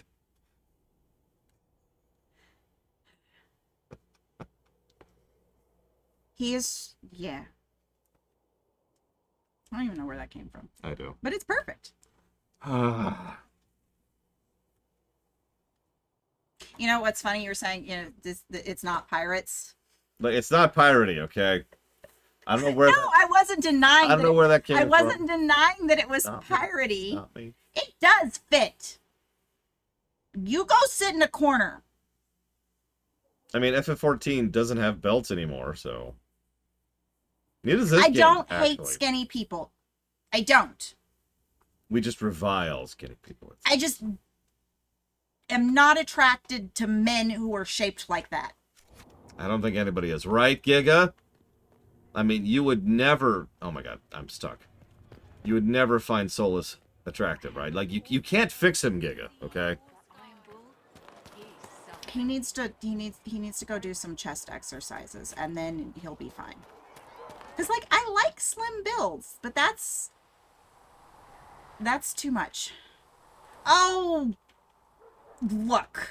My medicine is worn off, and so my filter is struggling very hard not to say choice words. Thank you. That is not what I said, Emperor Valerian. I meant it in a nice way, but it almost came out my mouth. There's his PJs. I can't even get the camera right. Oh, this game. Ah! No, and then he walks away from the key. He's like, I know. Fine. He looks fine. He still looks too skinny. You know what he reminds me of? He reminds me of my little brother right after he went through puberty and he shot up like 17 inches. No. I mean, I had that phase too. No, not the... Oh, phase. Yeah. I heard face. Nope. I've never had that phase. No. He looks like he's all knees and elbows and hasn't had a chance to fill in his frame.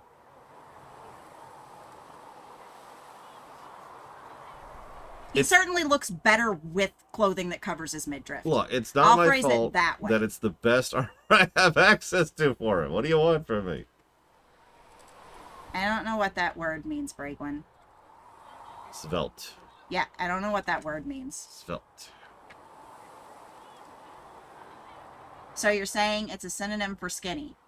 Well, skinny. Or slim? Skinny. Is it in a different language? You know, I'm not Is sure. that English? It is English, yeah.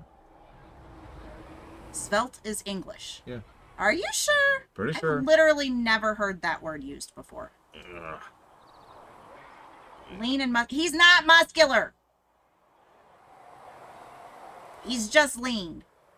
This, like... Slender and elegant, apparently. Slender and elegant. Okay. Trying to find something that... Here we go.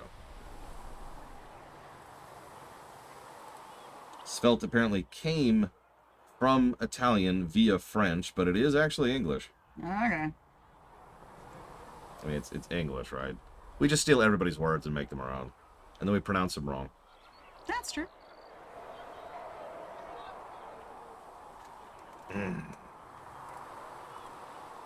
Listen, Loke. We can fix him, okay? We can fix him. What's wrong with him that you need to fix him? I'll mute myself. Spoilers.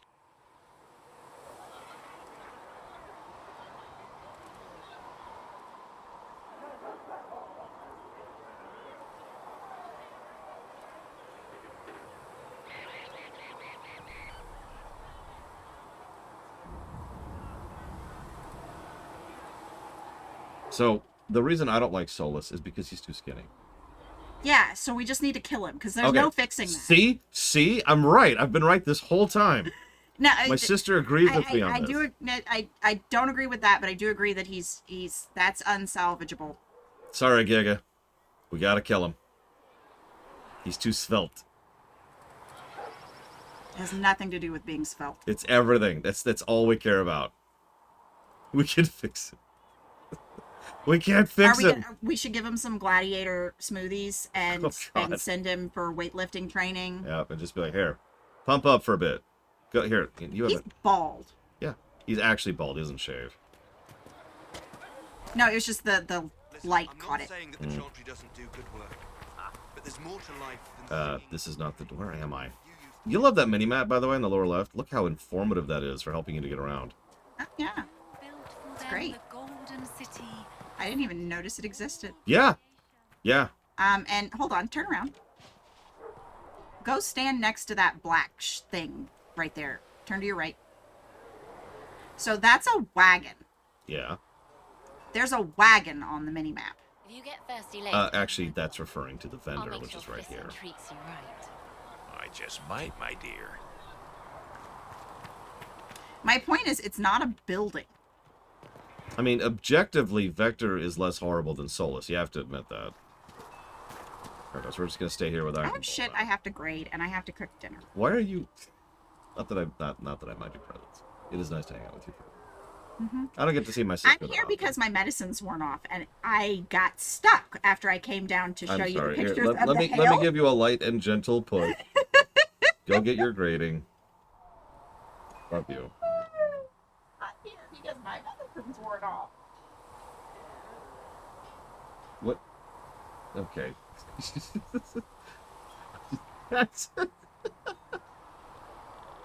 Gray is apparently going to be... Oh, God, my head is moving as I'm... Yeah, because... And it's... Gray will apparently be joining us for the remainder of... Ah, jeez! As well as Kirby will now be joining us for the remainder of this review. Who's that? That's Om Nom Nom. She actually gave me that one. He has to be angry because he's going to attack you. No, don't attack me while you're angry. Ah! My sister is a notoriously bad shot. One time she tried to... Oh, Jesus. Oh. One time she tried to throw a brick not at me. Like she was very deliberately aiming away from me. Okay, it's me. And she nearly managed to get me right in the face. Hey, I'm getting better as I go along. Vector was agent? Oh, Jesus, right in my face. That actually had my glasses. Yep, Yoshi's here now. This is just the thing now. This is I can keep as many as I catch. That's the goal. I have to hold on to them though. Oh jeez, the normal. No! Look where I landed. They're precariously balanced. I'm not gonna throw that at you. Thank you. I can throw this at you. Woo! Whaley. Hello, Whaley. And there's a Heartless. This is from Rax, actually. What's that? Yoshi! I'm very... And this was also from you. Deadpool! This is a Sister Deadpool. One. Oh, I keep losing these. Yep, I don't need a blanket. I don't sleep with blankets. I just sleep with stuffed animals, which I guess are called plushies nowadays. Please don't throw that.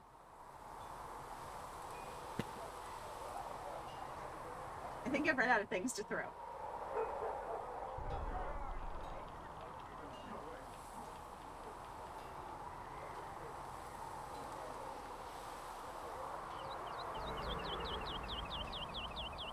Bad throw. That was a bad throw. It was rare for me. Ugh. I did nearly hit you in the face with a brick trying to throw it. Not at me. That's the best part. I've never stopped finding that funny because she didn't hit me in the face.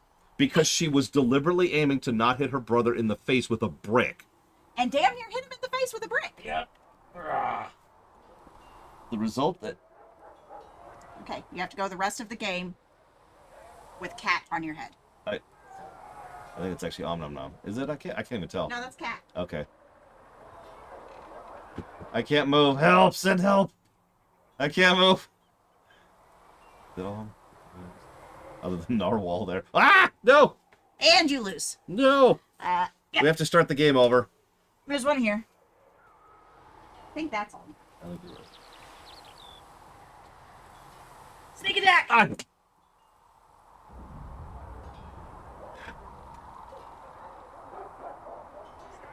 Great getting things done. Oh my god. Yep, time to go back to the hinterlands, apparently. Okay, toss him back. I'll put him in the box and go away.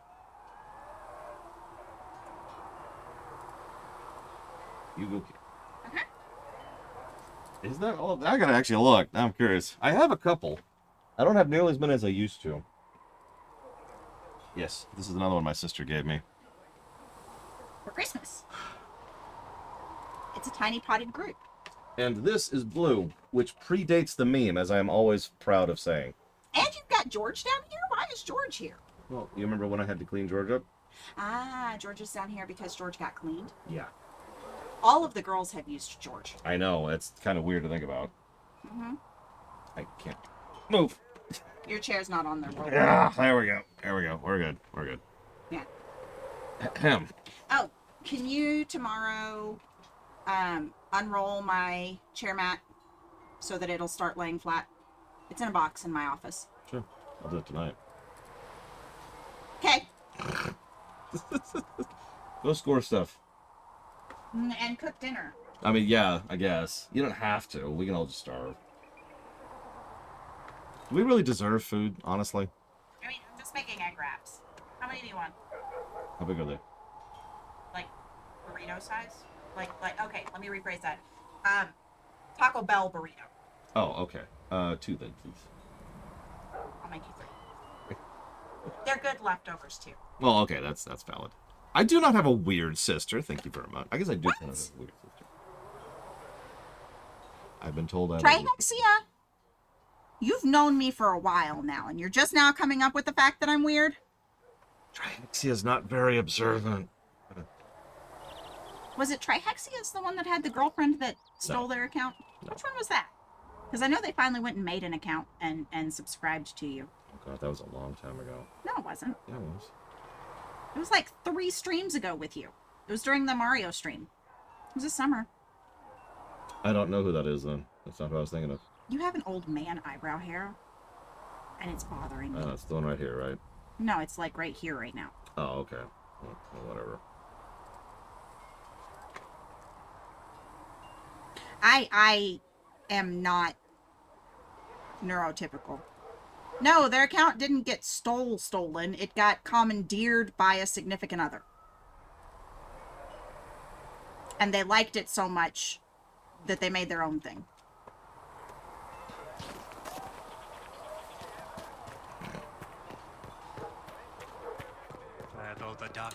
Yeah, no, Crazy Norse. Our politicians are very anti-feeding the public.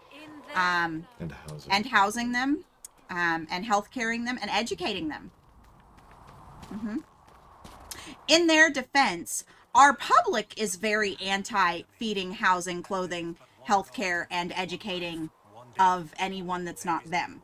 Well, listen, I've never had any issues, so why would anyone else have any issues? Why should I pay for other people's issues? Yeah. That's just. Yeah. Oh, you're gonna pay for my issues? I'd rather just pay for my own issues. Exactly.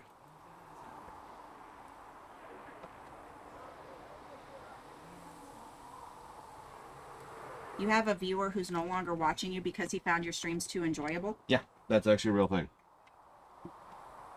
So, that was... I'll be right back.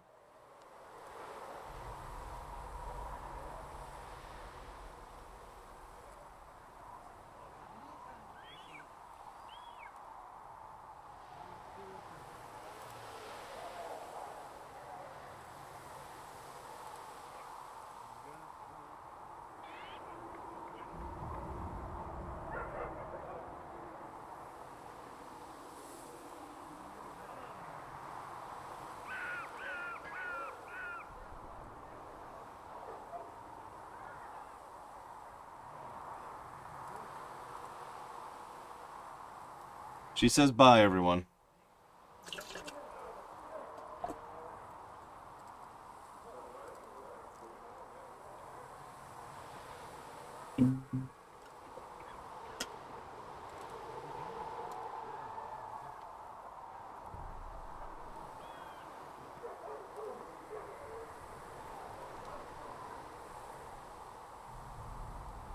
I think we weren't done talking with Sarah.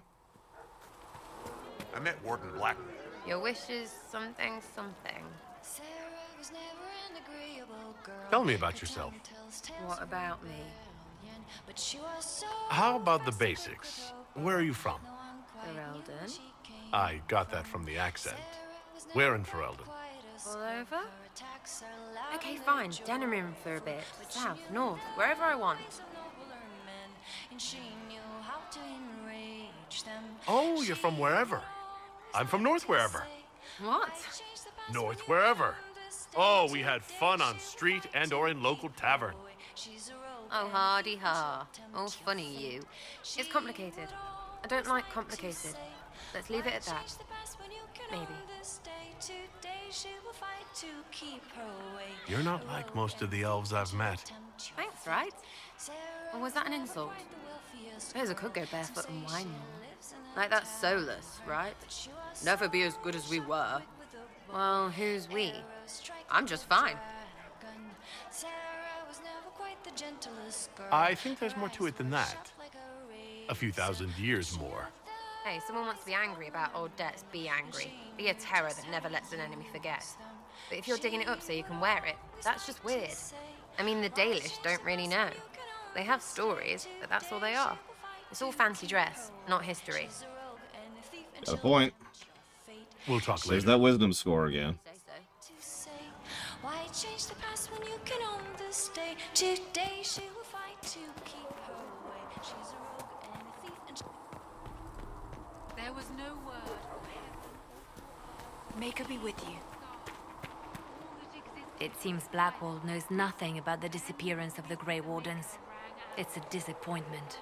I am, however, glad that he is with us, even if he was not what I expected. He seems to be a good man, and his experience will be an asset to the Inquisition. As for the other Wardens, I suppose we will have to keep looking. Let's talk about you. Me? Bards tell tales. I bet you tell some good ones. There are plenty of tales in the library. Perhaps you should look for them there.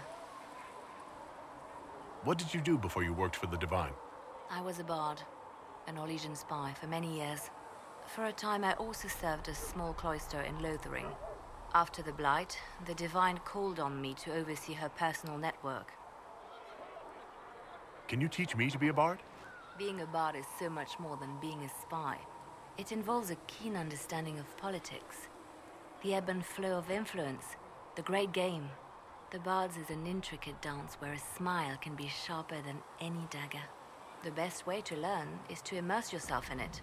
Perhaps when this is all over, I'll teach you. If I'm not busy, you know, with another job at the time. To your work. We can always talk later. The Templars will be an asset to this Inquisition. It's a shame we couldn't also get the mages on our side.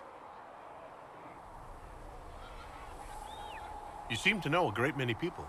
I have made friends, and on occasion enemies. It's unavoidable. You have a history with the Warden who ended the Blight, don't you? He's always in my thoughts, even when we're far apart. My love is on a quest of his own.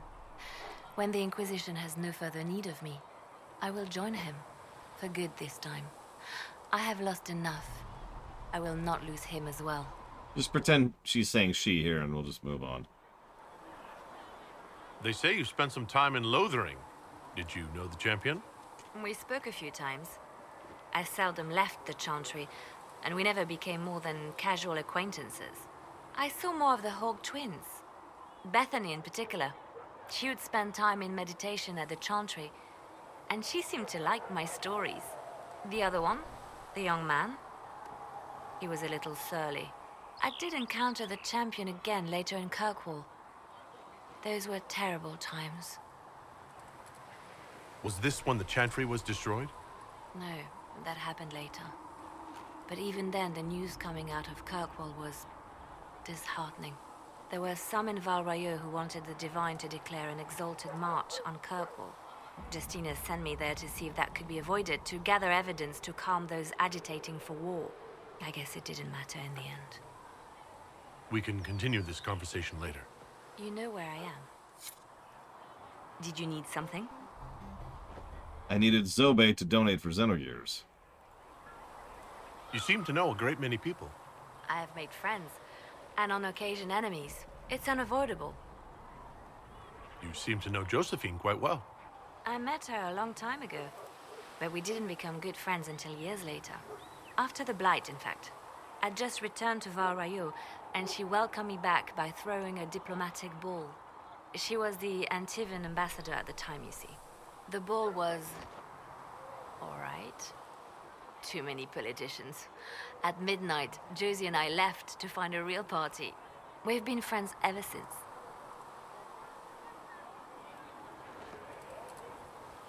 What do you consider a real party? It's not a real party until someone's small clothes are pinned to a chantry board. And that's all I'm saying about it. We can continue this conversation later. You know where I am. Yes? Anything I should know? Having the Templars join the Inquisition has done wonders for our reputation. The people trust the Templars, and now they trust us. Anything I should know? Having the Templars join the Inquisition, the people trust the Templars.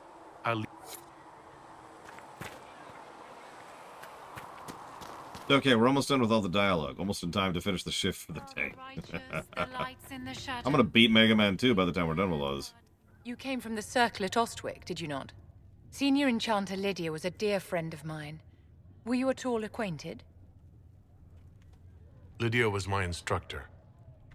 She was almost a mother to me. I never met a wiser soul than her. I understand she was killed by one of her own students when the Ostwick Circle rebelled. I think we both agree that this war must end. The war benefits no one. It must end, and order must be restored. If only the rebels saw things so clearly. Justinia's death has shattered the balance of power in Thedas. If it is not restored quickly, countless lives will be lost. Mages, Templars, innocent people of all kinds now look to the Inquisition to decide their fate. I'll try not to let them down. Failure is a luxury we cannot afford, my dear. For almost 1,000 years, the world believed it was in the hands of the Maker. And now many believe you are the agent of his will. Whatever the truth is, that belief gives you power.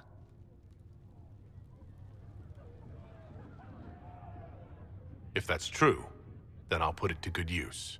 I suppose we'll see. I've stolen enough of your time, my dear. Don't let me keep you.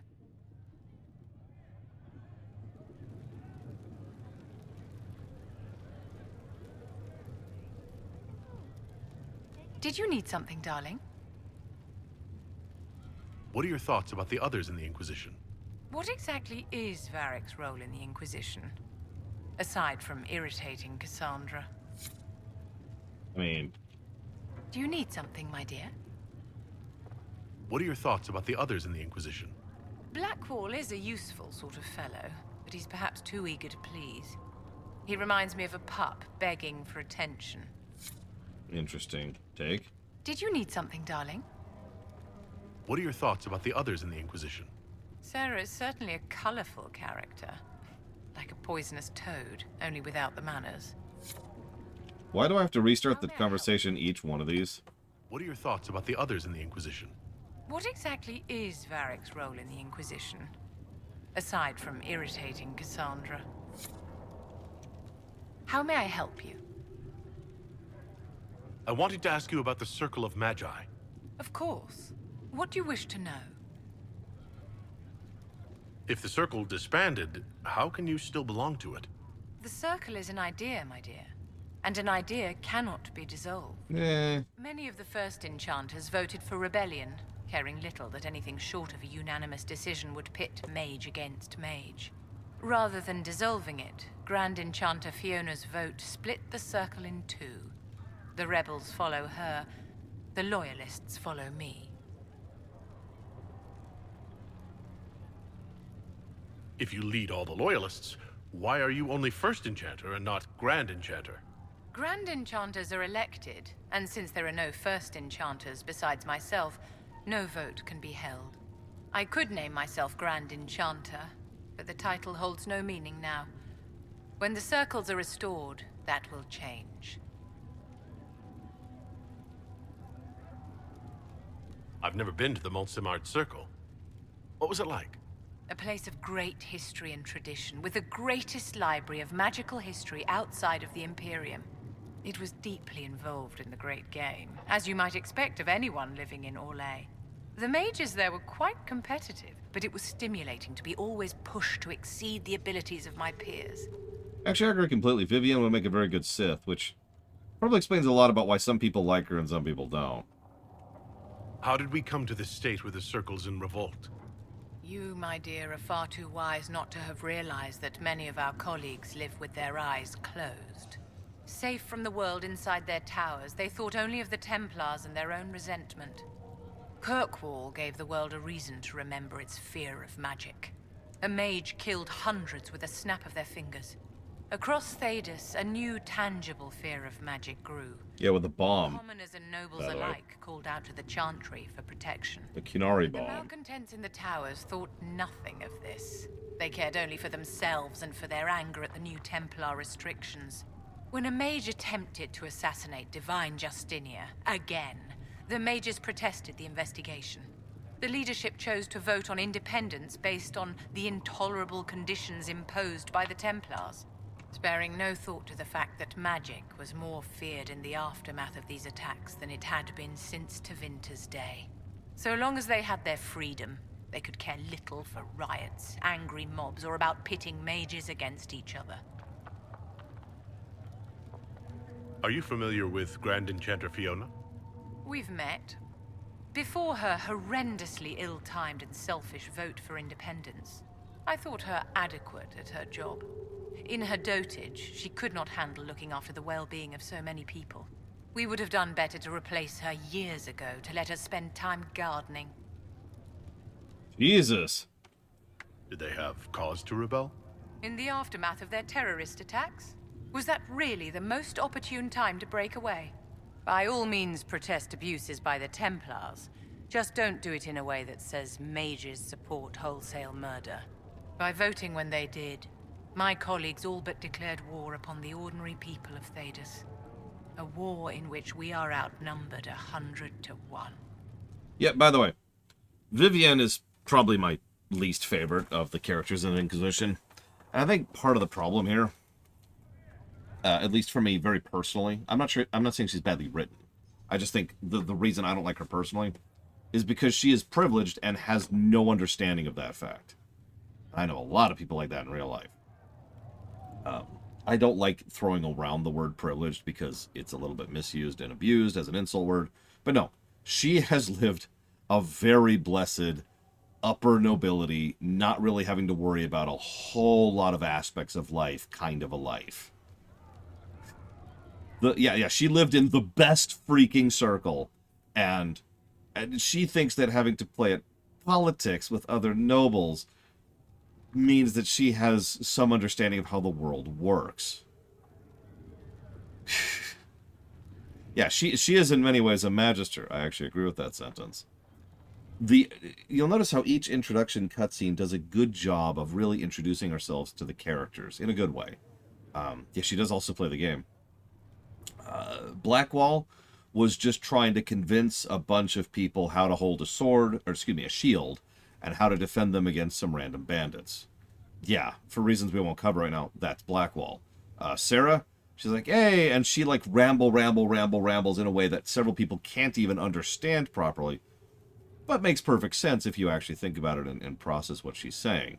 And the whole time she's just talking about a concept which she herself barely understands and has been navigating her entire life. We encounter Vivienne. What's her thing? At a nobles gathering, which is a party she is hosting, she openly walks up and uses magic against one of the other nobles, and then freely offers to kill him. No consequences. That's privilege right there, and it really does highlight it perfectly. Now, and yeah, we'll also kill him if you deign to do so. If you don't, she shreds him. Yeah, raised in a golden diaper. That's Vivienne in a nutshell. I thought the fighting was only between mages and Templars. Why are mages fighting mages? The vote for independence was carried by only a small margin, but Fiona chose to let the motion stand. Those who opposed a rash declaration of war against the entire free world had little choice. By breaking from the Chantry when they did, the rebels declared themselves in support of mass murder. Anyone who did not wish to support terrorism and the slaughter of innocents was forced to take arms against the rebels. I don't mean to get political, but you'll also notice that she talks like a goddamn politician. Not a statesman. Liliana talks like a statesman. Josefina talks like a statesman. Vivienne, talks like a politician. Very careful emphasis of certain types of words which are designed to muddy the conversation and always slanting her side of things. And you know what I'm talking about. You know that speech pattern. And her dialogue is still kind of buggy.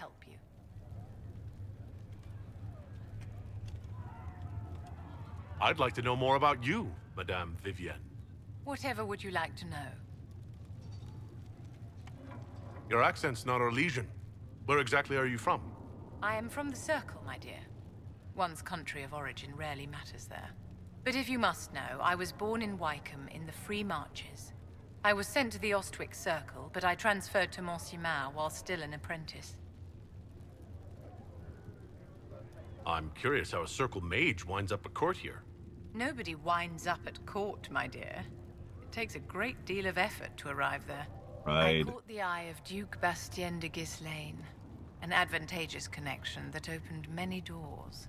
When the position of Enchanter to the Imperial Court became vacant, I was able to secure it.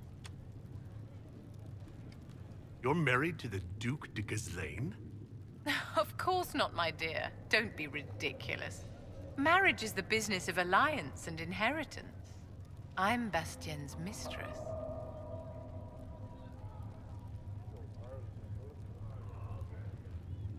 And what does the Duchess de Ghislaine think of this arrangement?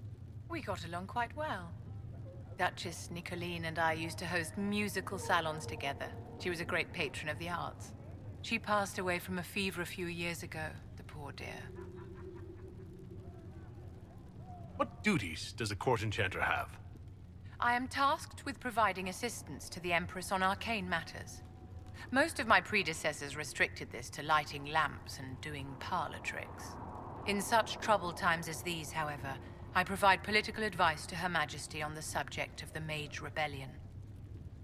And then there's the romance option, which we are turbo not taking. I'd rather have sex with a cactus. Twice. Hey, Ross. I know, she's not actually a romance option any more than Josephine is. Good day to you. What exactly does your job entail? I meet with ambassadors from various factions and countries and cement alliances with them. We are a young cause. Diplomacy is essential to our credibility.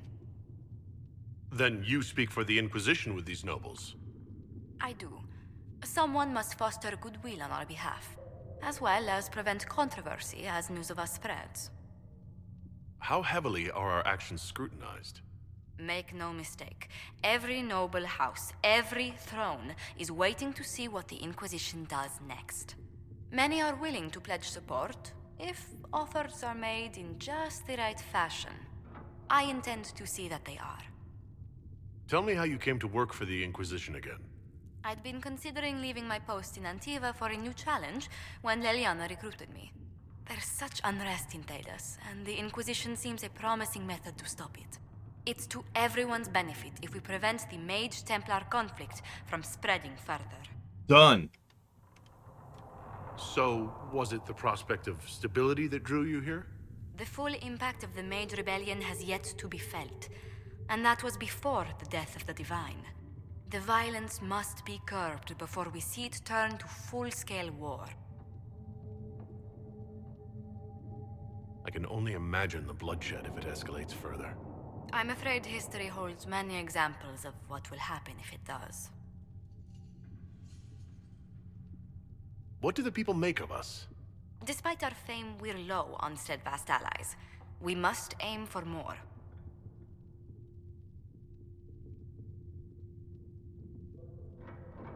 Any visiting dignitaries I should watch out for? Lady Drummond promised a visit. She has useful resources if we can get her to set aside her games. What are her politics? Oh, no, I meant actual games.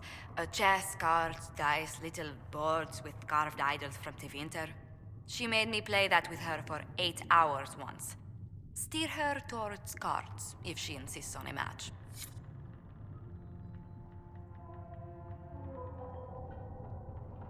So I will take the egg on my face. Apparently Josephine is, in fact, romanceable.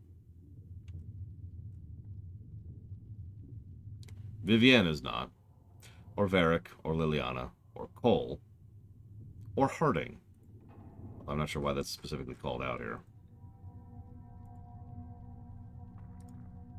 What may I do for you? Let's speak later.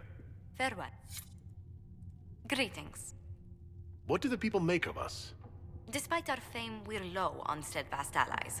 We must aim for more. Any thoughts on the people here? Who did you mean? Nothing, apparently. Let's speak later. Another time.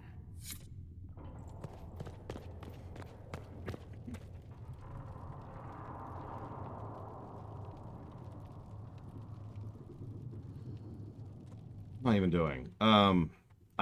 The last time I played this game was over an hour and a half ago. What am I doing? Right. Okay, I know what I'm doing.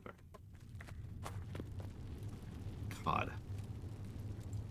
Come on. Draw your last breath, my friend. Come on.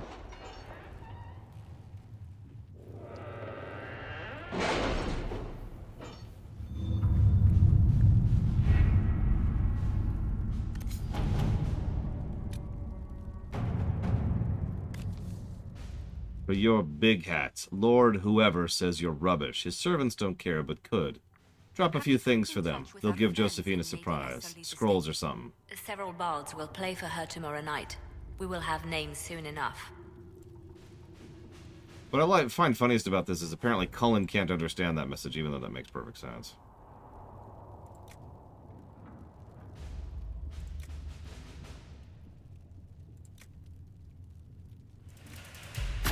Liliana.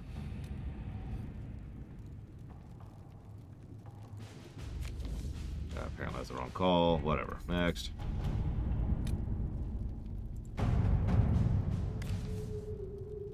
The rebels went silent after we dealt with the Templars. Yeah. Liliana, figure that out, please. We were able to enter Redcliffe Castle with none the wiser. While most of the main forces had long since departed, a small group of Devinter mages was still present. In the middle of some kind of ritual when we arrived. We interrupted and got captured one of the mages alive. The rest were fought to the death. Hopefully Liliana can get some useful information about the survivor about what happened at Redcliffe. I'm sure it's fine. I guess that's it? I was expecting more than that.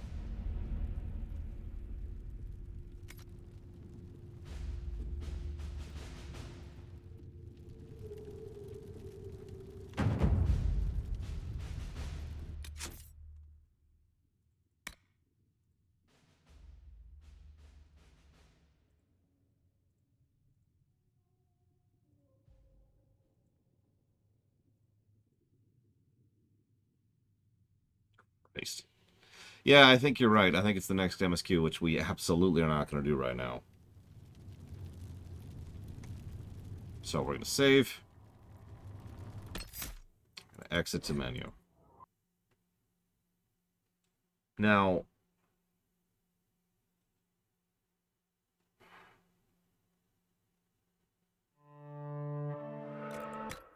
I'm not going to give a negative for it. But I don't like the density of the dialogue. And I've been trying to put my finger on why exactly. And I think it's because I tend to prefer games where more of that kind of stuff is interwoven through other things, right? I feel like when we go to town and talk to people, I'm putting on a TV show, right? And just kind of walking away from it, which is fine. There's nothing necessarily wrong with that, really. But, yeah, it feels like it's just this gigantic, overwhelming chunk of dialogue. Now, I do have a more objective complaint here. That's the fact that there's not really a good indicator of whether or not there's new dialogue. I've talked about that before. That's unrelated. But that was... Ignoring the visit from my wonderful sister, that was a lot. And I find myself thinking of other games of a similar bent. CRPGs, of course. And while running around the Normandy, talking to people, running around the camp in Dragon Age Origins, could lead to some lengthy sections. I don't feel like any of them led to this long. Unless this is just the first dialogue bundle. Like, it could be that, right? We've gotten all the backstory. We've gotten all of the exposition of where they're from and what they're doing. And so we've got the nice, big, giant freaking chunk of it in one giant chunk. And then it'll smooth out more from this point onwards. I also agree with Colgrim. That actually goes under town design, which I will jot down a potential negative for.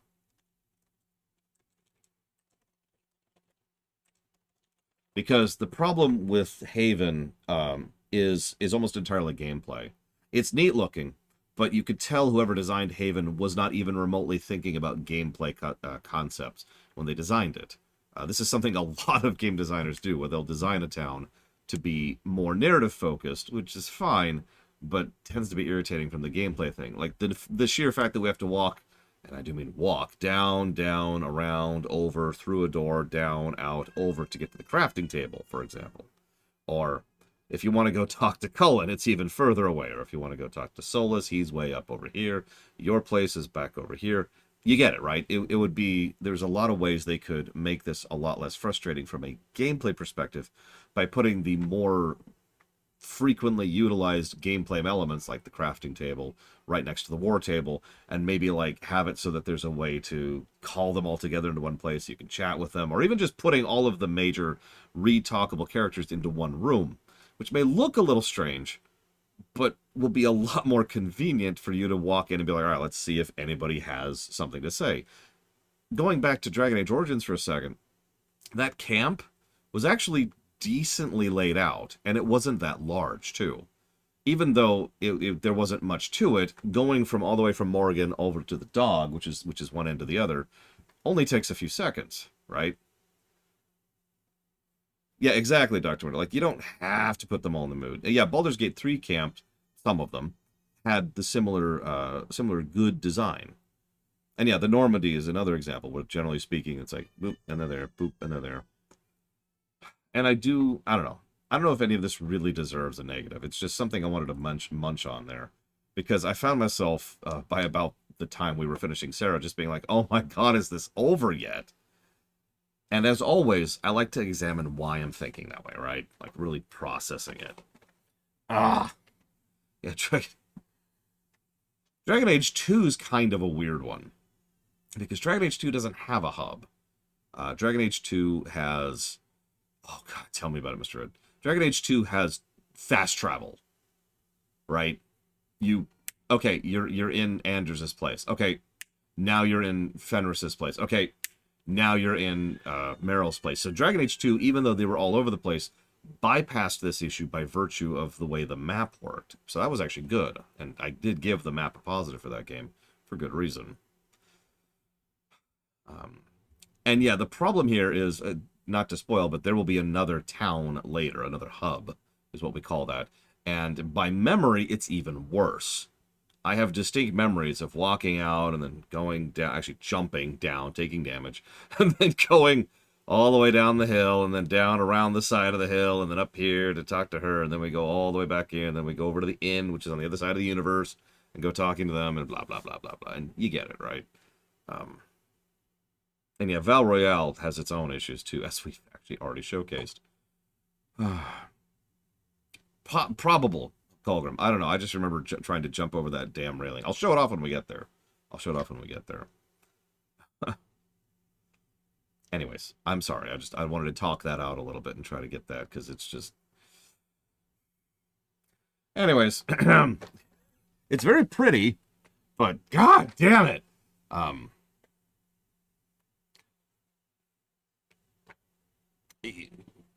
If I could just showcase one thing, because I don't like to criticize without critiquing. Let's see if I have it installed. I might not have it installed.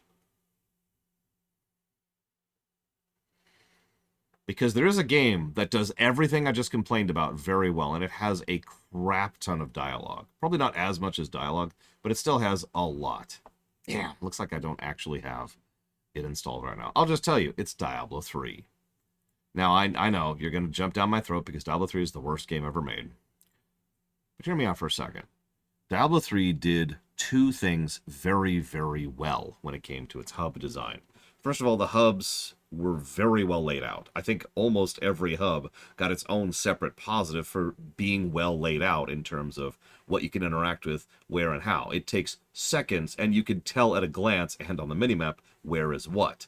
And again, there's a thought process, because you're always going to warp in here, and even right there, it's like, okay, this is here, this is here, this is here, this is here, boom, boom, boom, boom, boom, and you can move on. And yeah, Act 1, I think, is the only one that didn't get that positive.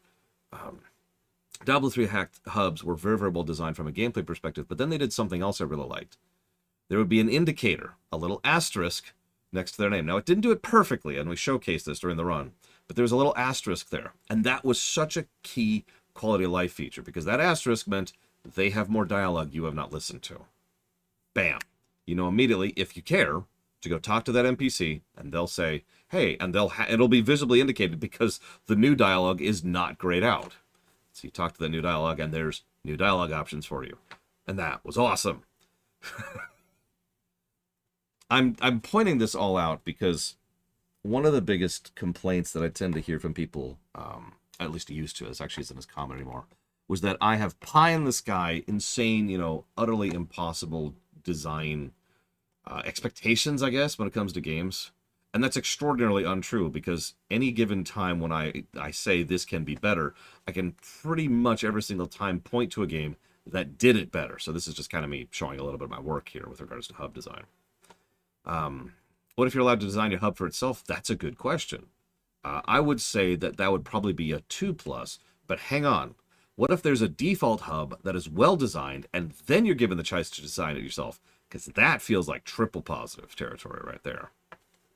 Anyways, I agree, Blade Chaval. It would at least band-aid the issues I have here. But anyways, I'm going to go ahead and pop off before we start up the next MSQ. Tomorrow, we'll be streaming a shorter stream. We'll be doing a brief and truncated stream prior to going ahead and going to the doctors, which is what I'm going to be doing tomorrow at about 11 in the morning. Yeah, FF10 is my usual example there, Jesse's Mask, although there are others, but that's the default. Anyways, I'll see you guys.